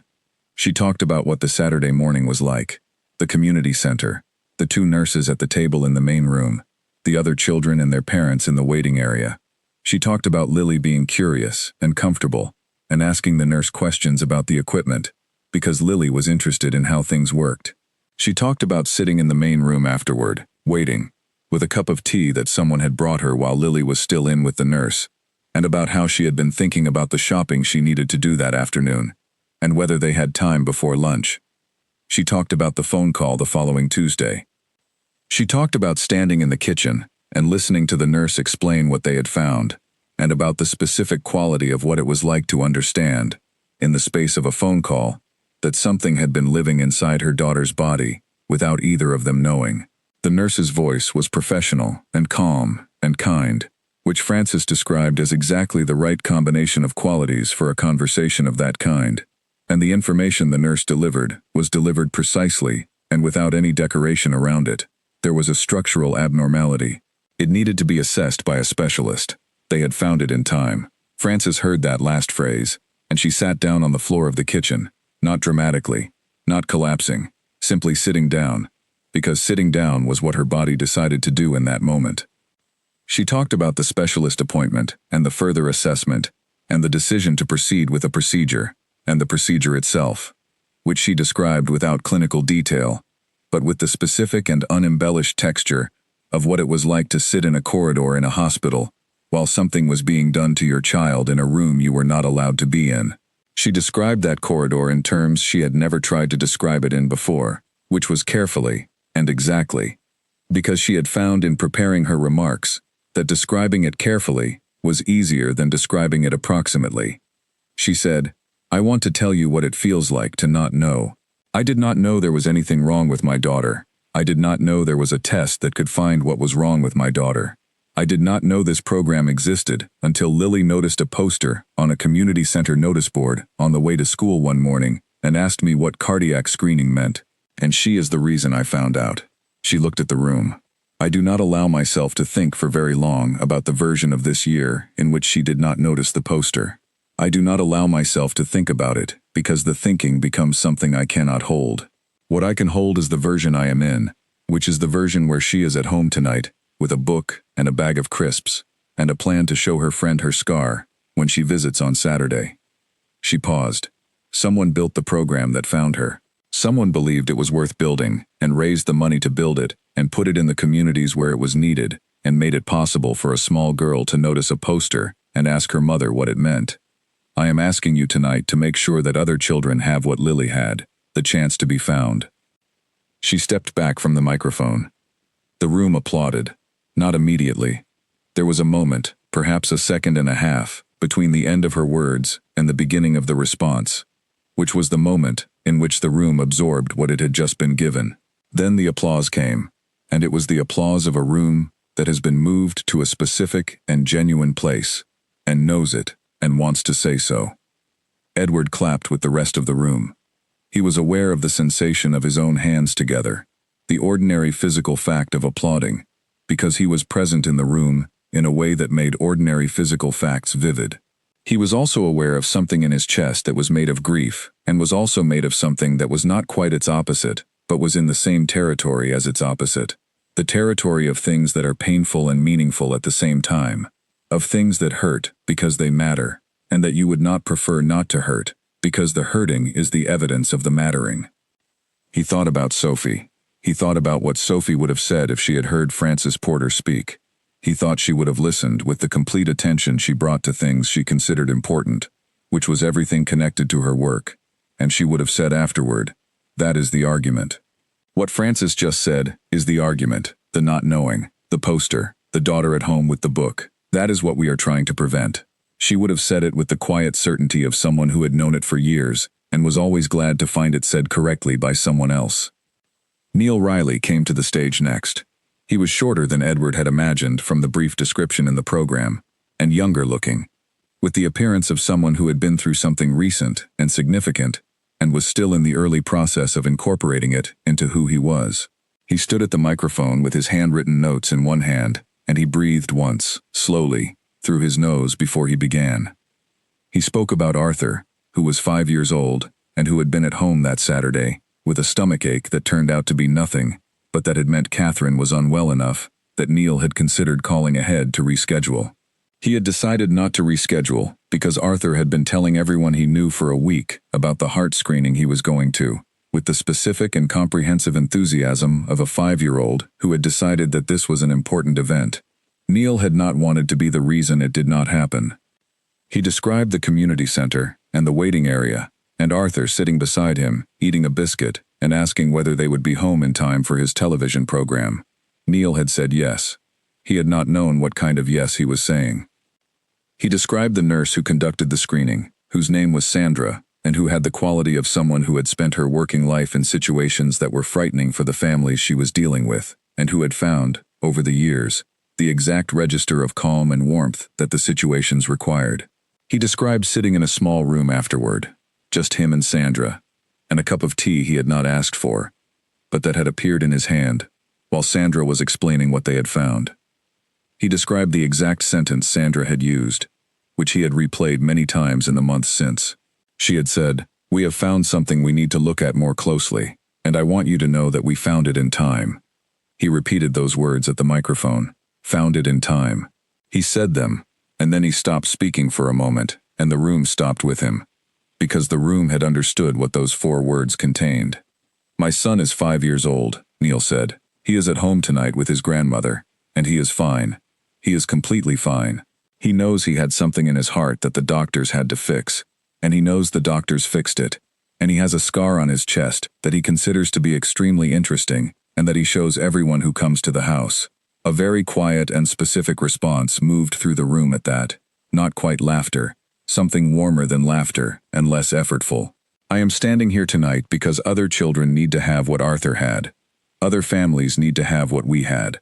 The chance to go to a community center on a Saturday morning and sit in a waiting room and have a nurse find the thing that no one knew to look for. The program that found Arthur needs the resources to keep looking. I am asking you to provide those resources. That is all I am asking."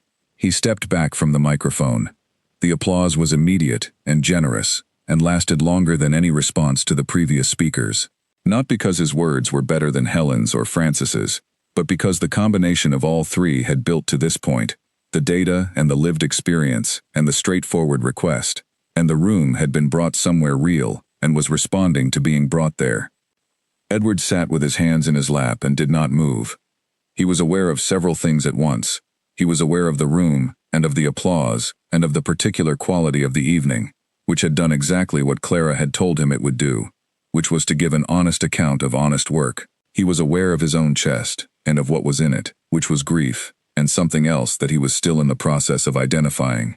And he was aware of something else, something that had been present in him since he sat down, and that had been growing in its clarity through everything he had heard since.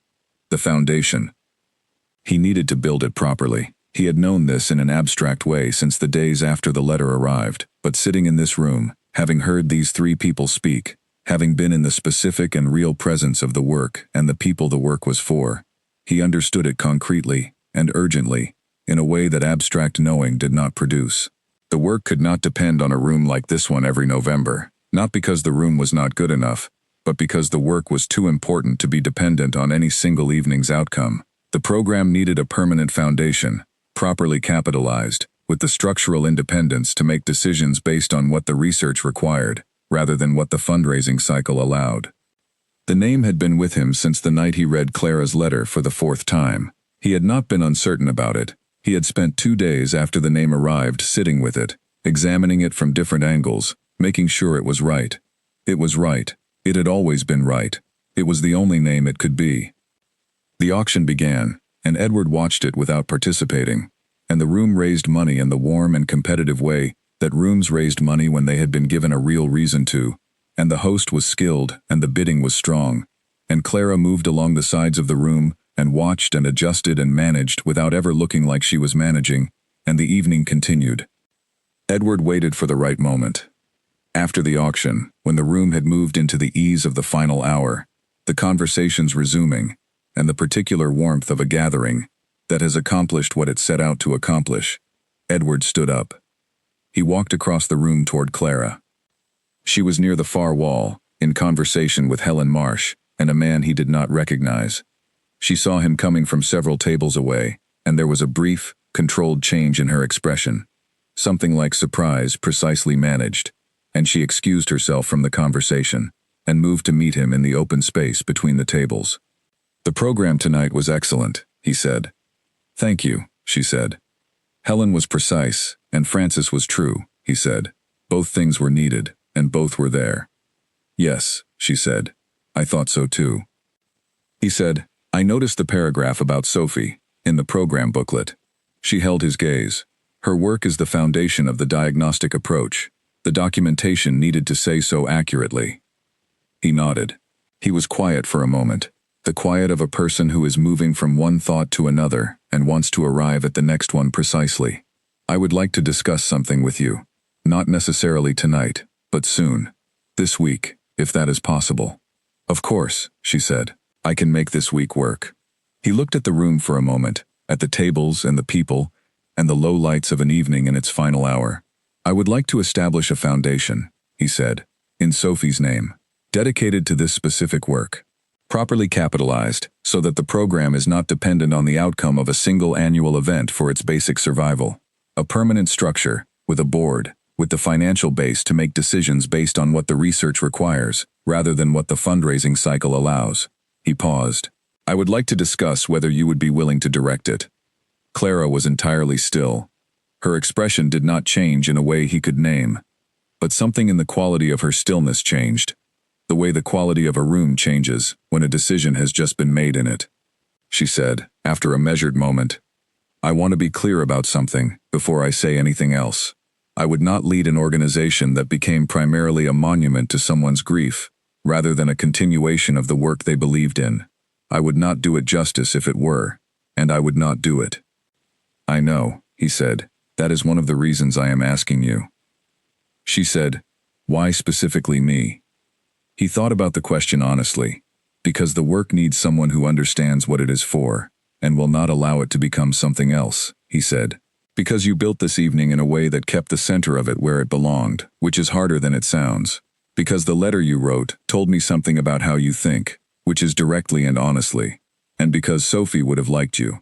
You fought for what she believed in, before you knew she believed in it.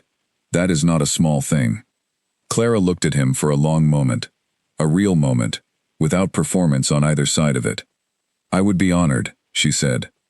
"Good," he said. He thanked her, and she said something brief in return, and they did not fill the space with more words than it needed. Before he left, he walked to the far end of the room, where a small girl in a yellow dress was sitting at one of the last occupied tables, beside a woman he recognized from the stage as Frances Porter. The girl was Lily. She was eating chocolate cake with the focused and deliberate pleasure of someone for whom the cake was the most important thing currently happening in the room. He had not planned to approach. He was walking toward the side corridor that would take him to the exit, and the route happened to take him past this table, and the small girl in the yellow dress was there. He stopped. Frances looked up. She recognized him. He could tell, but her response to the recognition was simply to look at him with the same directness she had brought to the stage. "Frances Porter," he said, and extended his hand. "Edward Harrington. I wanted to tell you that your remarks tonight were the most important thing in the program." She shook his hand. "Helen Marsh's were more useful," she said. "Helen's were more useful," he agreed. Yours were true, in a way that useful doesn't capture. Frances looked at him for a moment, then looked at her daughter. Lily, she said, this is Edward. Lily looked up from the cake. She had her mother's eyes, dark and direct, and entirely without self-consciousness. Hello, she said. Hello, he said. She studied him, with the frank and uncomplicated assessment of an 8-year-old gathering information about a new person. Did you come for the hearts thing? She asked. Yes, he said. She considered this. My heart is better now, she said. I have a scar, but the doctor said that's fine, because it means it healed properly. He crouched down so that he was at her level. I am very glad, he said, and I know someone who would have been very glad to hear that too. Someone who spent a long time thinking about children like you, about how important it was to find you in time. Lily's eyes were attentive. Who? Her name was Sophie, he said. She was a doctor. She believed very strongly that finding you was the most important thing. She wrote about it. She spent a lot of time working on it. Lily thought about this with the serious and patient attention she was bringing to everything in the conversation. Is she here tonight? She asked. He held her gaze steadily. No, he said, she is not here, but what she worked on is here. The program that found you came from ideas she had. In that way, she is part of why you got found. Lily absorbed this information. She looked at her cake briefly, thinking, and then looked back at him. That's nice, isn't it? She said. Not a question, a conclusion, stated simply, because it was true, and required no more than that. Yes, he said. It is. He stood up. He looked at Frances. Thank you, he said, for tonight, and for what you said. Thank you for being here, Frances said. She said it with a specificity that communicated she understood something about what the evening had been for him, without pressing on that understanding, or making anything of it. He walked through the thinning room to the corridor. Clara was near the door to the corridor. She had her coat folded over her arm, and the look of someone who has been managing many things for several hours, and is beginning, carefully, to set them down. I saw you with Lily, she said. She is extraordinary, he said. She told the catering staff what the event was for, before the program began, Clara said, in considerable detail. He was quiet for a moment. Then, in the introduction to the brief, Sophie wrote that the aim is not to make these children feel saved by a program. The aim is to make them feel simply found, as though being found was always going to happen. Clara said, I know that sentence. She was right about it, he said. Lily feels simply found. That is exactly the right way for it to feel. He put on his coat. He thanked her, and she said good night, and he walked through the corridor and out into the cold November night and got into the car. He sat in the back seat and looked at the city through the window as the car moved through the quiet streets.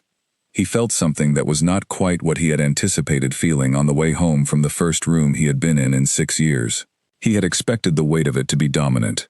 The weight was there, the particular weight of a room that carries everything this kind of room carries, when you are who he was, and the cause is what this cause is. But the weight was not alone. It was accompanied by something that was its opposite in quality, something directed rather than heavy, purposeful rather than stilled, the awareness of a next step, the clear and specific understanding of what needed to be done and why, and the feeling that, for the first time in a very long time, the doing of it was something he was going to be part of. He watched the city and did not try to name it more precisely than that. He thought about what had been built in the room that evening, and what it had cost, and what it was for. He thought about Helen Marsh, and the 12 minutes, and the word 14, said alone in a quiet room. He thought about what it meant that Helen had spent 10 years developing this approach, and had brought it to precisely the right level of operational readiness, at precisely the moment when the right structure was available to give it the foundation it needed.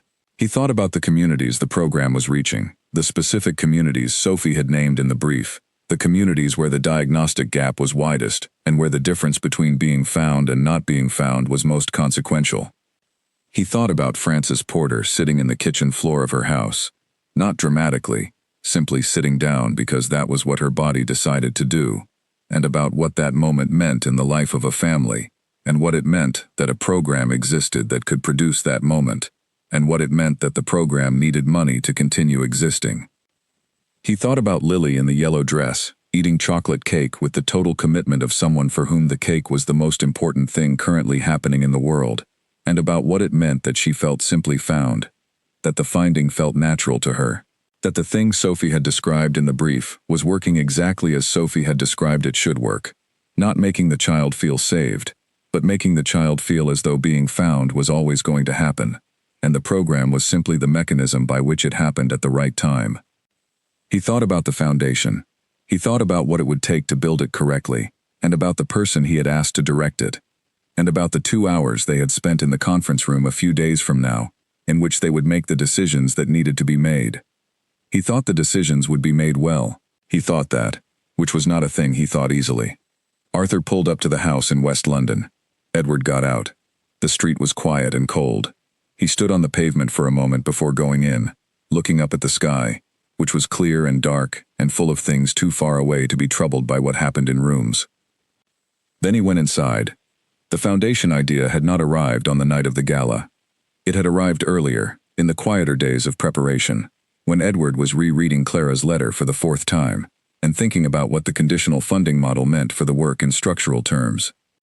He had been looking at the figures in the Alliance's annual report, which Clara had included in the materials she sent him after the gala, in response to his request for the organization's financial documentation. The figures were honest, and the picture they painted was clear.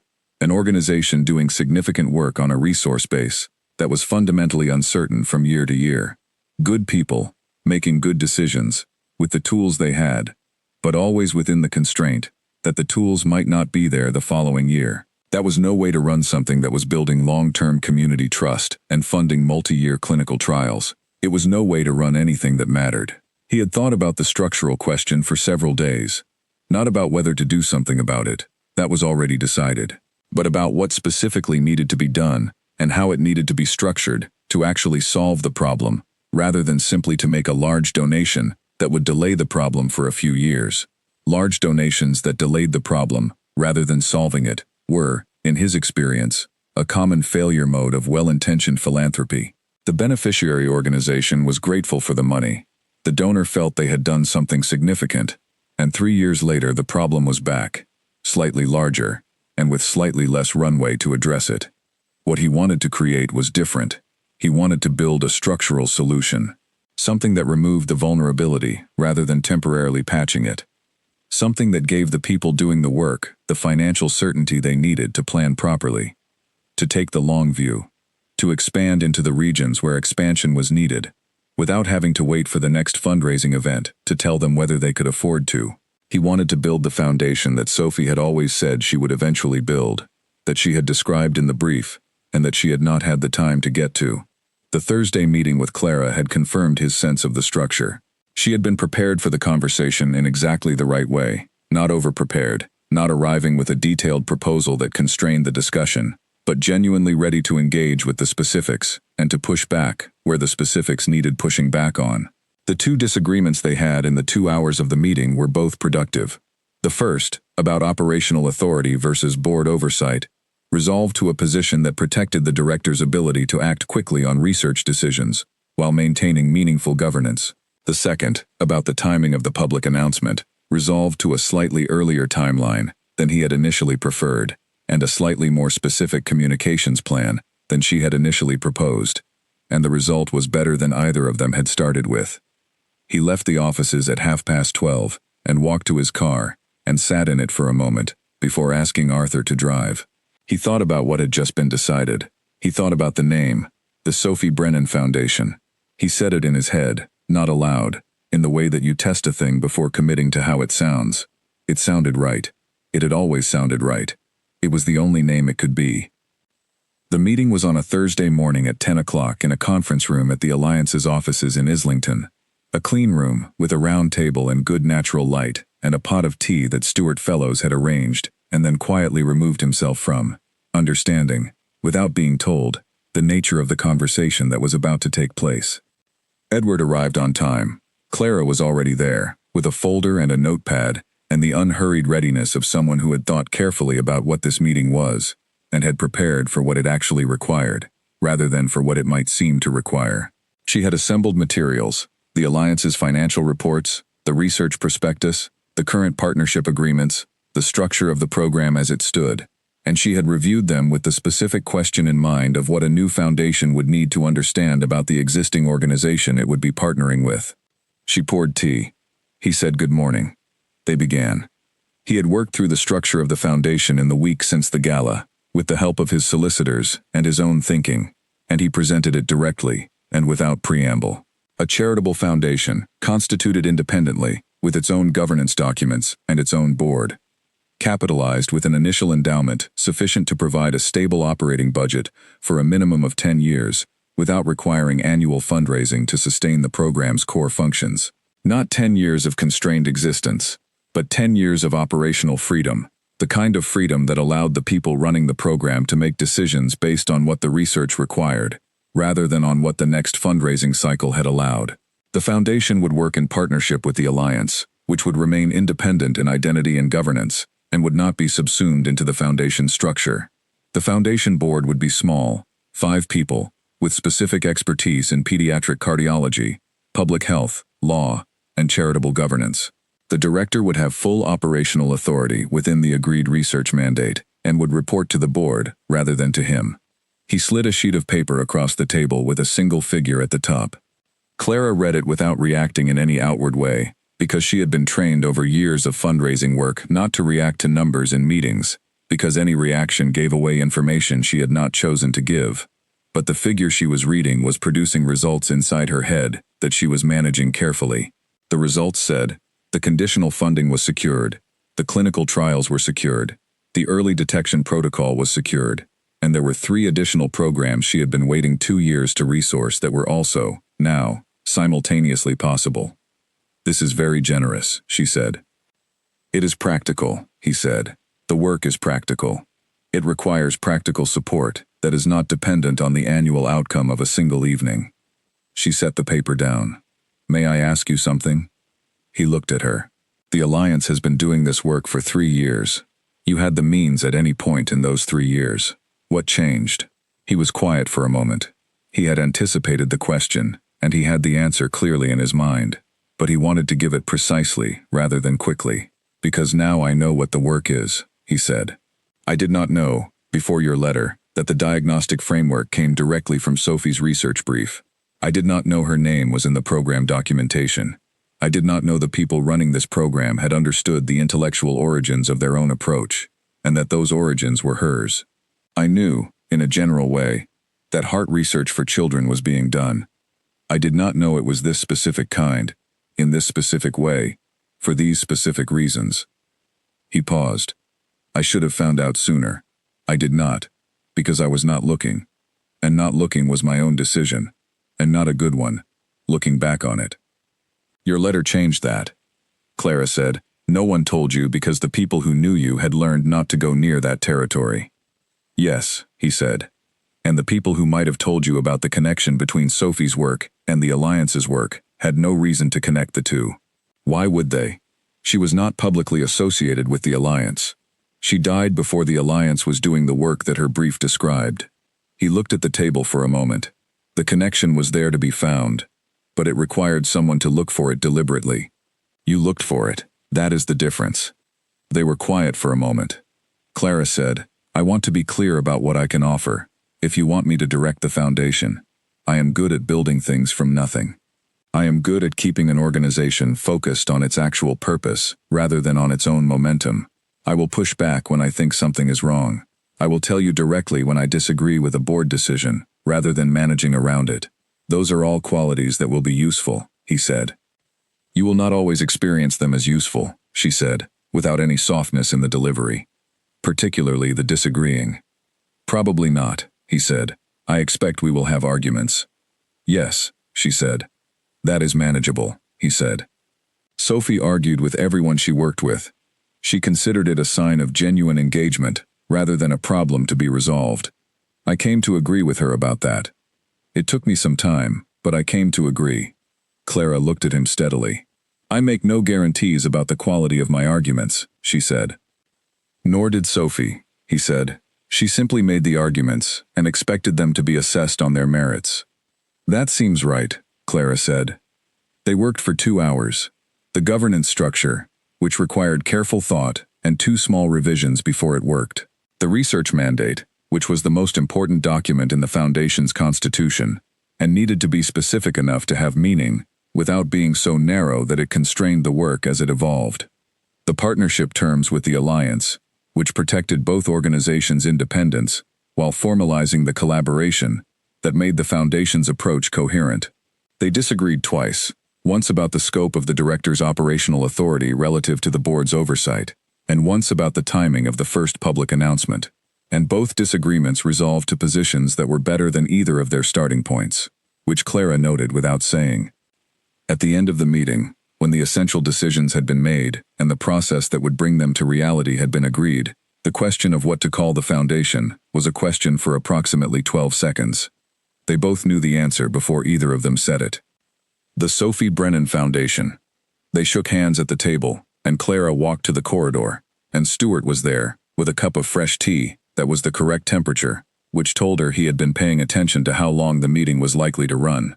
She walked with him back to her office and sat at her desk and looked out the window at the ordinary street below for a minute. The 2 disagreements were the most interesting part of the meeting. She had expected disagreements, had in fact warned him about them in advance, and had been mildly amused by his calm response to the warning. But the specific shape of the disagreements told her something she had not known before, and that turned out to be useful to know. The first disagreement was about the scope of the director's operational authority.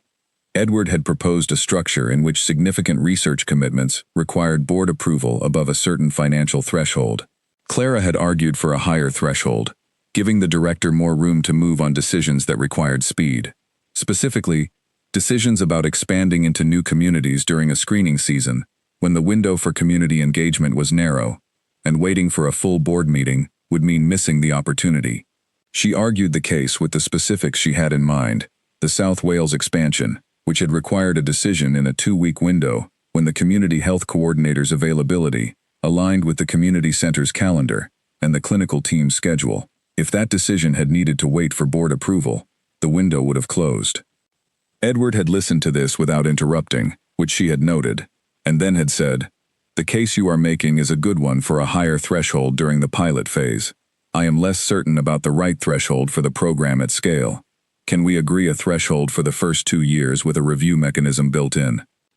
That was the kind of response that made disagreements productive rather than territorial.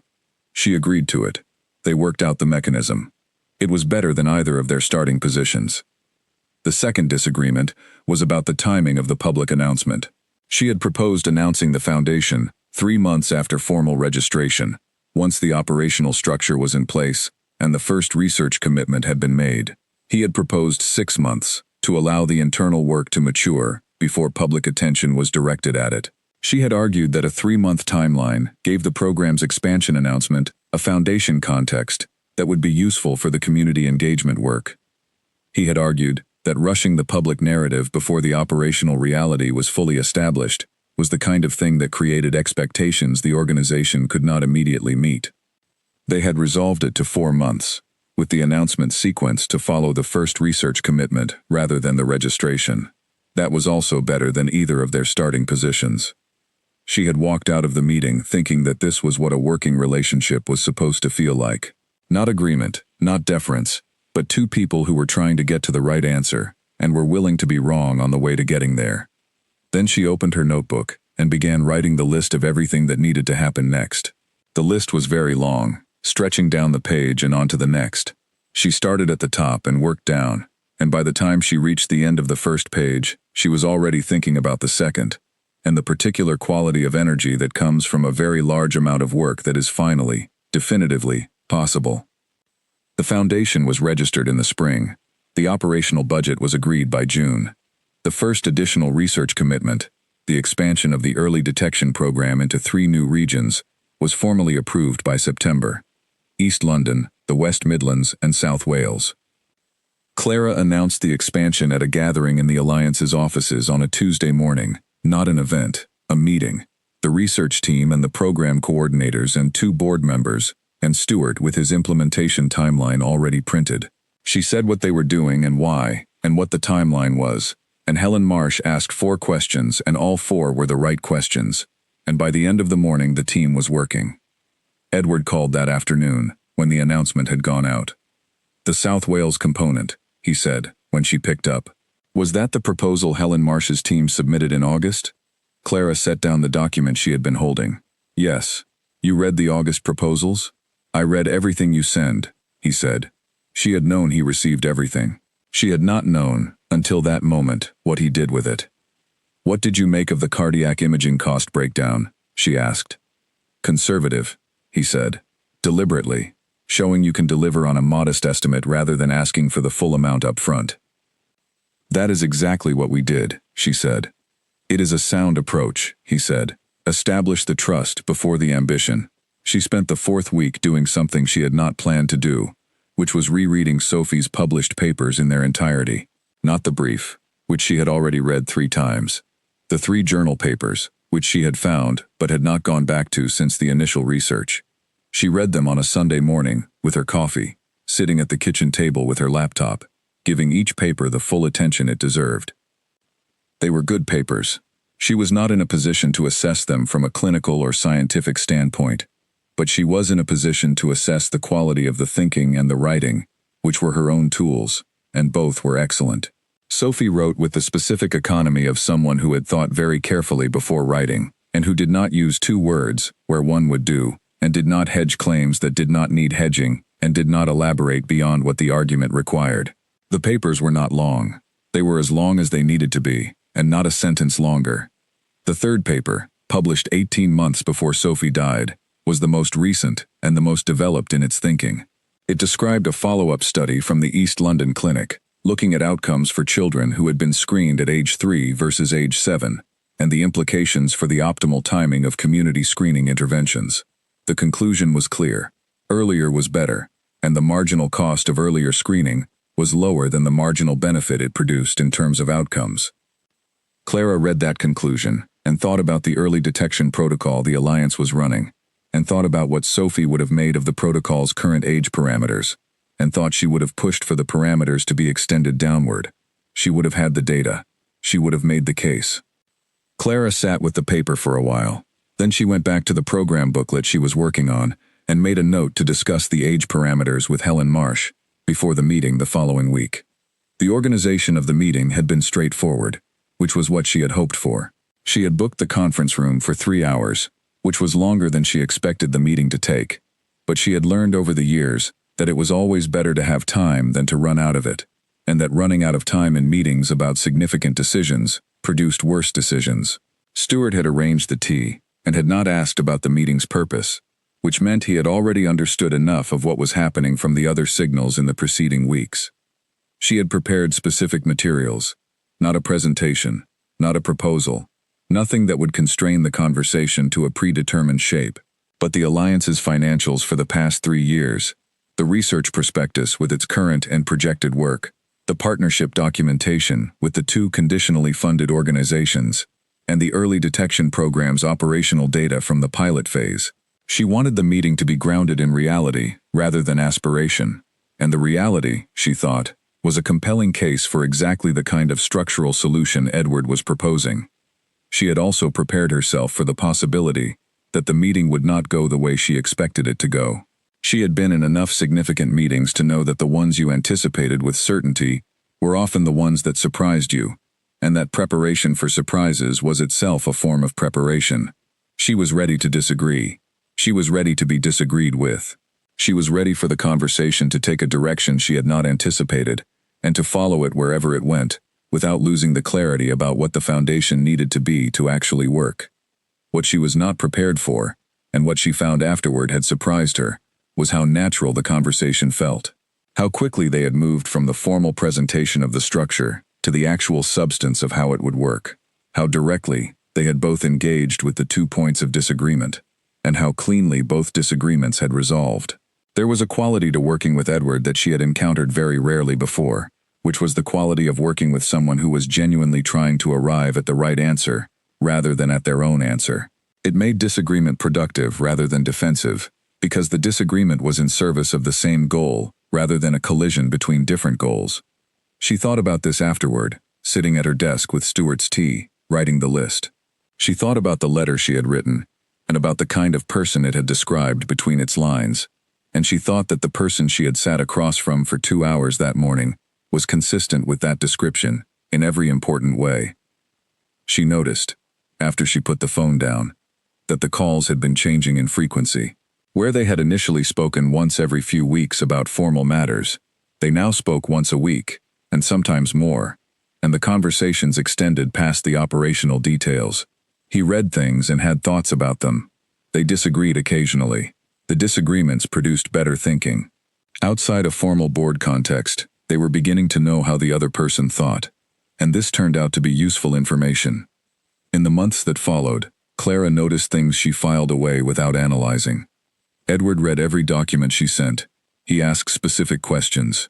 He attended the quarterly board meetings with the quality of attention she had come to associate with someone who had been thinking about the material since they received it, not reviewing it for the first time in the room.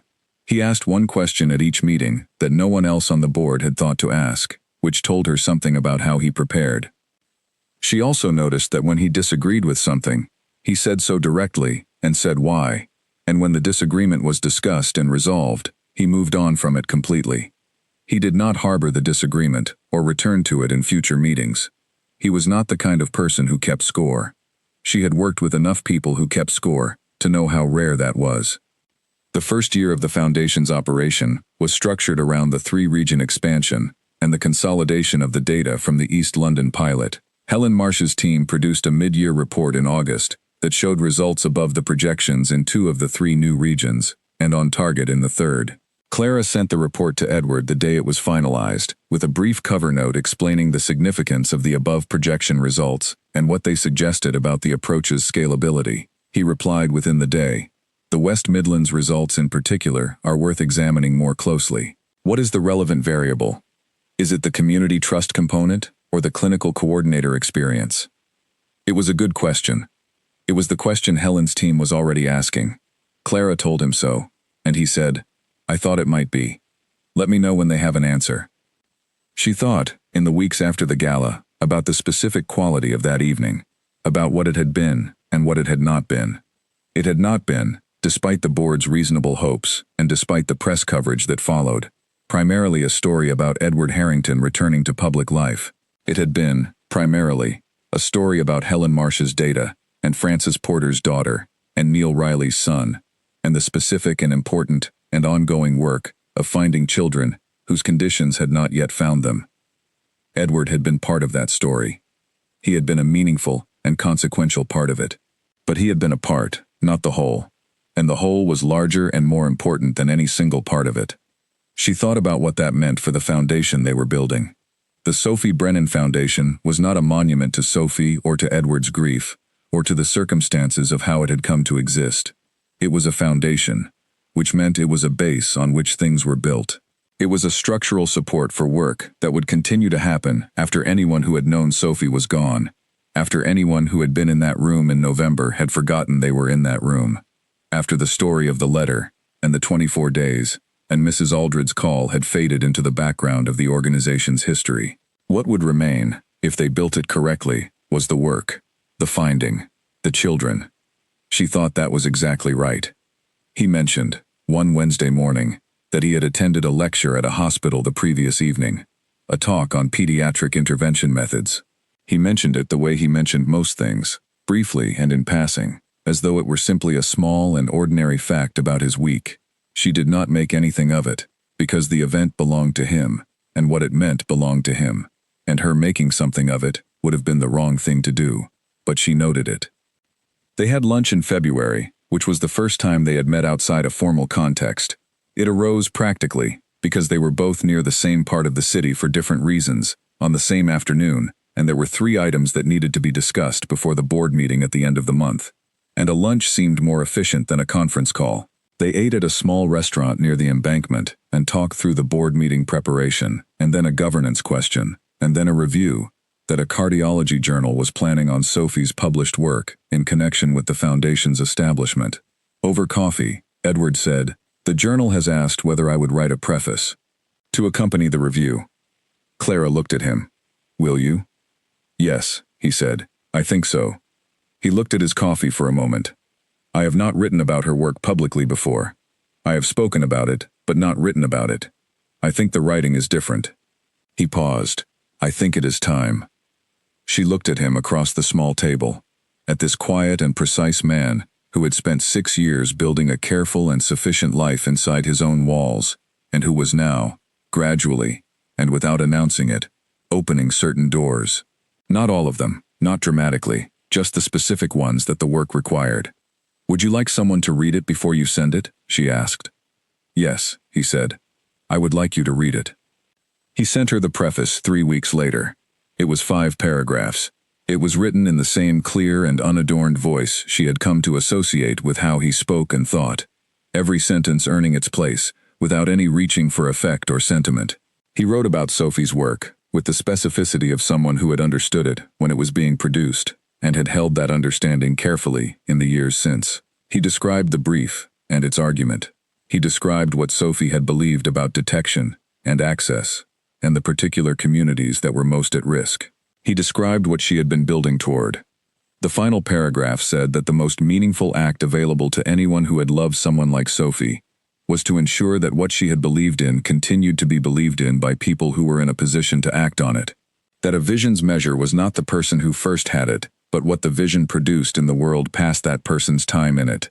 That the foundation existed because the vision was worth continuing, and that what was worth continuing deserved to be continued properly, with the resources and the structure and the people that properly required. Clara read it sitting at her desk in the late afternoon. Then she went outside and stood on the pavement in the cold February air for several minutes, looking at nothing in particular. Then she went back inside and sent him a message. It said, "It is exactly right." He replied within the hour. It said, "Thank you for saying so." She thought, sitting with the reply, about the plain white letter she had written in September, the 2 hours at her kitchen table, with a pen and Sophie's name at the top of the page, the sealed envelope in the postbox, the 24 days of silence, and then Mrs. Aldred's call, and the 4 seconds of Philip Crane's silence, and the gradual, careful, particular building of everything that had come since. She thought about what it was, in the end, that had made the difference. Not the strategy of it, though she had thought strategically, not the research, though the research had been necessary, not even the approach, though the approach had been right. What had made the difference was the decision to be honest. To say the true thing, directly, without the protection of formality or distance. To say, here is what is true, here is what Sophie believed, here is what has been continued, in the direction she pointed. I thought you should know. That was all it had been. That was all it had required. The preface was published in the journal the following April, alongside the review of Sophie's published work.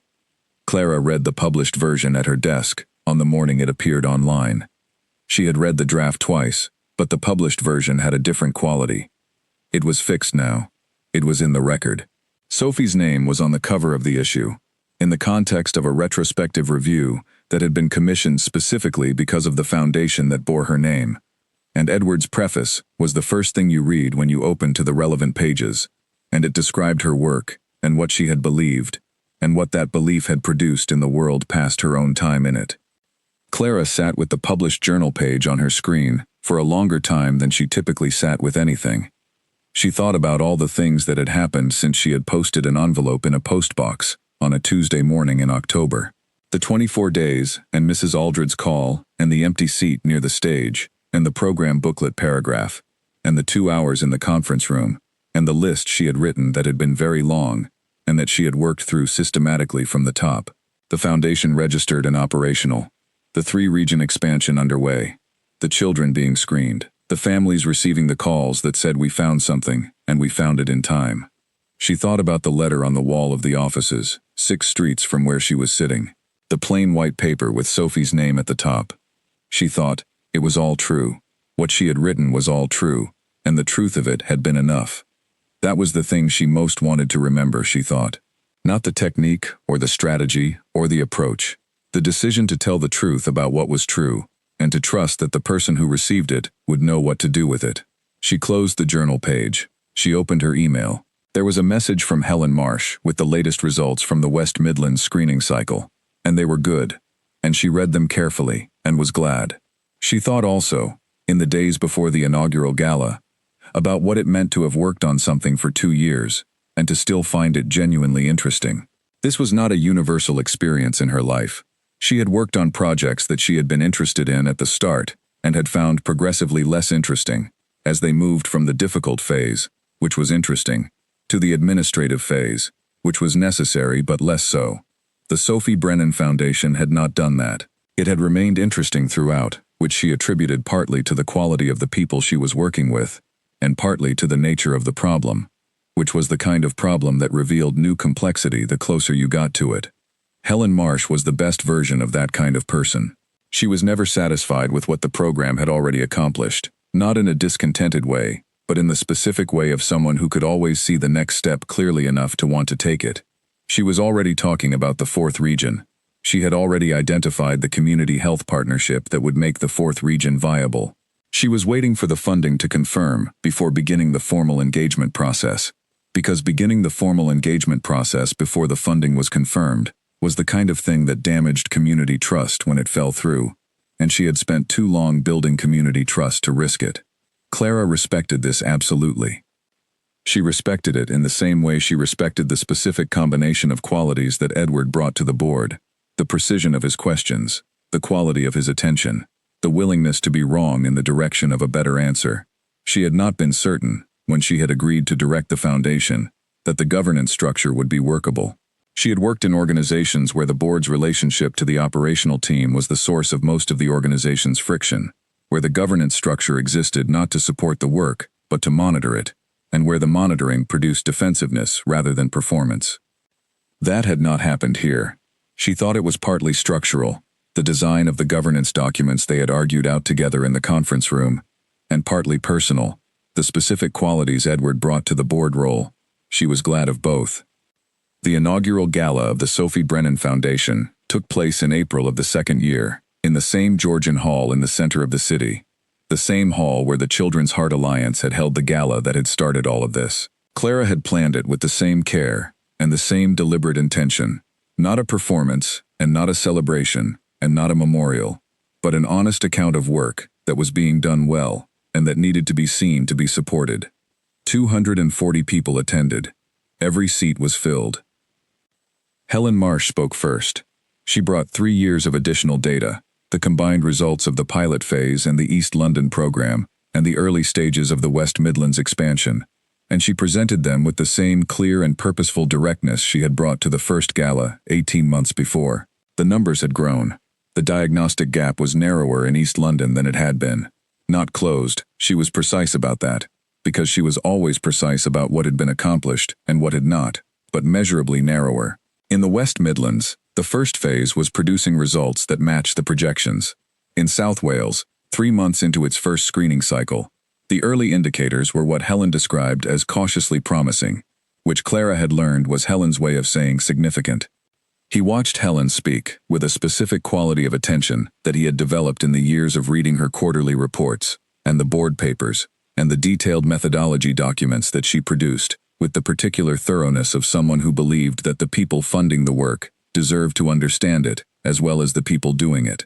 He had come to understand Helen's thinking through the documents before he had seen her speak, and watching her speak now showed him the relationship between the thinking and the delivery, which was that the delivery was the thinking, unmediated by any layer of performance or translation. She said what she knew. She knew it completely. The result was 12 minutes of the clearest account of the most important work he had been part of in 20 years of charitable involvement. He thought about that after she stepped back from the microphone. 20 years of involvement with causes he had believed in, organizations he had trusted, work he had found genuinely important, and this was the clearest he had ever heard it done. He thought it was possible that clarity of that quality required knowing, not just believing, knowing that the work was right, knowing why it was right. Knowing the specific communities, and the specific gap, and the specific mechanism, and the specific outcome, all the way down to the 14 children in the pilot phase, and their specific names, and their specific families, and the specific Saturday mornings, that had produced specific phone calls, that had said we found something, and we found it in time. He thought Sophie had always known. It was in every line of the brief. Neil Riley spoke. He was 3 years further from the morning, when Sandra had said found it in time. and the distance had given him a steadiness that was different from the steadiness at the first gala. Not less feeling. More familiarity with the feeling, the way you become familiar with the things you carry long enough. He spoke about Arthur, who was now 8 years old, and who had told Neil that week that he wanted to be a doctor when he grew up, specifically a heart doctor, specifically so he could find children whose hearts needed finding. Neil reported this without embellishment. He simply said it, because it was the right ending to the story of a boy who had been found. Frances Porter could not attend. She had sent a letter, which Clara read aloud at the podium. It was in Frances's voice, direct and unsentimentally warm, and it described what the past 2 years had meant to her family, and the ways in which ordinary life had been restored by the restoration of certainty. Lily was 9 now. She was in the school swimming team. She had informed her swimming coach that she had a scar from a cardiac procedure, and that the scar was documented proof that the doctors had done their job correctly. The letter ended with a sentence that Lily had asked her mother to include. Clara read it with the care it deserved. The sentence was, "I am glad Sophie was thinking about us, even when she didn't know us yet." The room was very quiet. Clara folded the letter and stepped away from the microphone. Edward was in the front row. Not to the side, not near the stage, in the seat slightly removed from everything, positioned for someone who had come to observe. He was in the front row, directly facing the stage, in the seat that said he was there to be present, fully and without qualification. She had placed him there without telling him, and he had sat down and said nothing about it, which was his way of accepting something that was right. Before the program began, she had found him near the entrance. She had 100 things requiring her attention, and the program started in 9 minutes. But she stopped when she reached him, and he looked at her. "How are you?" she asked. He looked at the room, the tables and the lights and the 240 people who had come, because they believed in something worth coming for. He looked at the stage, where Sophie's name appeared on the backdrop in clean and simple type, without ornament. "I think she would have approved," he said. Clara thought about Sophie Brennan, who had written her brief with surgical precision, and argued with the thoroughness of someone who considered the quality of the argument to be a form of respect for the subject. "I think she would have been impossible about the budget projections," Clara said. "She would have wanted 3 more regions than we can currently fund." He looked at her. Something moved in his expression, beginning in recognition and arriving somewhere warmer, and then he smiled.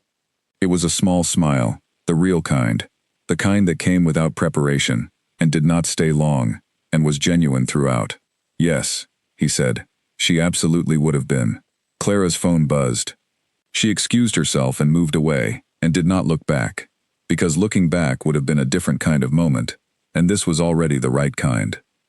In the Foundation's central offices, 6 streets from the hall, on the wall nearest the entrance, Clara's letter was framed in plain dark wood.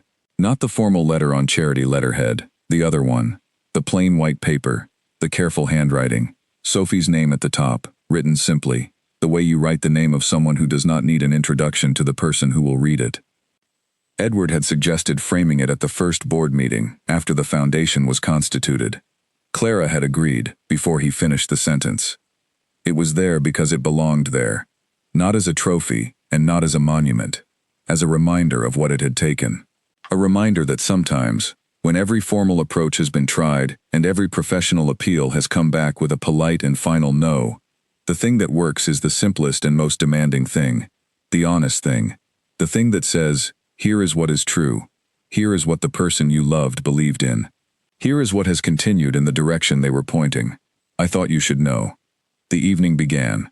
Edward sat in the front row and listened to the work being accounted for, and the children being named, and the gap being described, and the narrowing of it being measured. He listened to Helen's data and Neil's story and Lily's sentence, read aloud by a woman who had carried it carefully from the piece of paper where a 9-year-old had written it, to the microphone where 240 people could hear it. He listened, and he was present in the way that the work deserved, fully and without reservation. Afterward, when the program had concluded and the room had the warm energy of people who have given well and feel good about the giving, Clara found him near the stage. "Lily's sentence," he said. "Yes," she said. "She is right about it," he said. Sophie was thinking about children she would never know. That is exactly what the brief was. thinking carefully about children she had not yet met, and making sure that when they arrived in the world and needed to be found, there was something in place to find them. Clara looked at him. "That is a good way to describe it," she said. Outside, London continued in the way it always did on April evenings. Neither warm nor cold, the sky still light at this hour, the streets busy and ordinary, and full of people going about the business of their lives. Inside the hall, the evening was still running. Inside the Foundation's offices, 6 streets away, the letter was on the wall. She thought often, in those months, about what she had said to Philip Crane when he had asked how she had done it. "I told him the truth. That was all." The statement had been accurate, but it was also, on reflection, incomplete. She had told him the truth, yes, but she had also told him the right truth. She had not told him the truth that was useful to her, or the truth that would serve the fundraising ask. She had told him the truth that he needed, which was a different and more demanding thing. She had told him that Sophie's work had continued, and that it deserved his support, and that the decision was his and his alone. That distinction, between the truth that was useful and the truth that was needed, seemed important to her in ways she continued to find interesting to think about. It was the difference between the approach that had failed for 6 years and the approach that had worked. Not the technique of it, not some clever angle she had found, but simply the decision to be honest rather than strategic, and to trust that honesty, in this particular case with this particular person, would be enough. It had been enough. More than enough. The work continued. The children were being found. Inside the hall, the evening continued.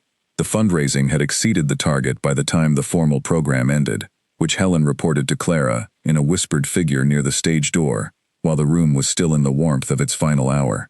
Clara heard the number and did not show what it meant, which was that the South Wales program was funded for a second year, and that the research commitment Helen had been waiting 18 months to make was now possible.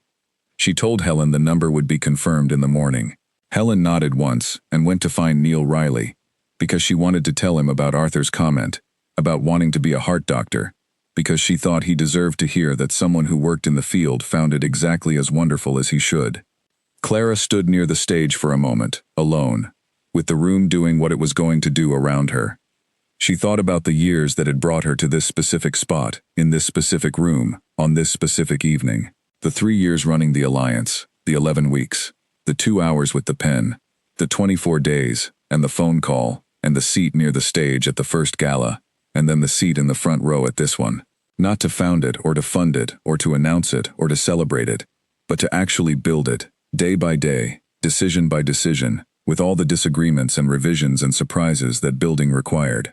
She had been building for 2 years, and the building was not finished. It would not be finished for many years.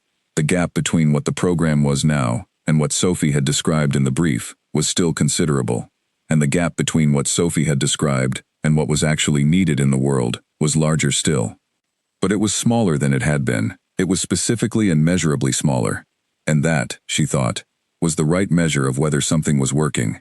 She looked across the room and found Edward. He was standing near the far wall, speaking to Helen Marsh and Neil Riley, the 3 of them in a conversation that she could not hear from this distance, but that had the quality, from the outside, of people who are engaged, rather than performing engagement. Edward was listening more than talking, which was, she had learned, his natural mode in conversations about things that mattered. He listened until he had something precise to contribute, and then he contributed it, and then he listened again. She thought, this is going well. She thought, this is going to keep going well. Then someone needed her for the next thing, and she went.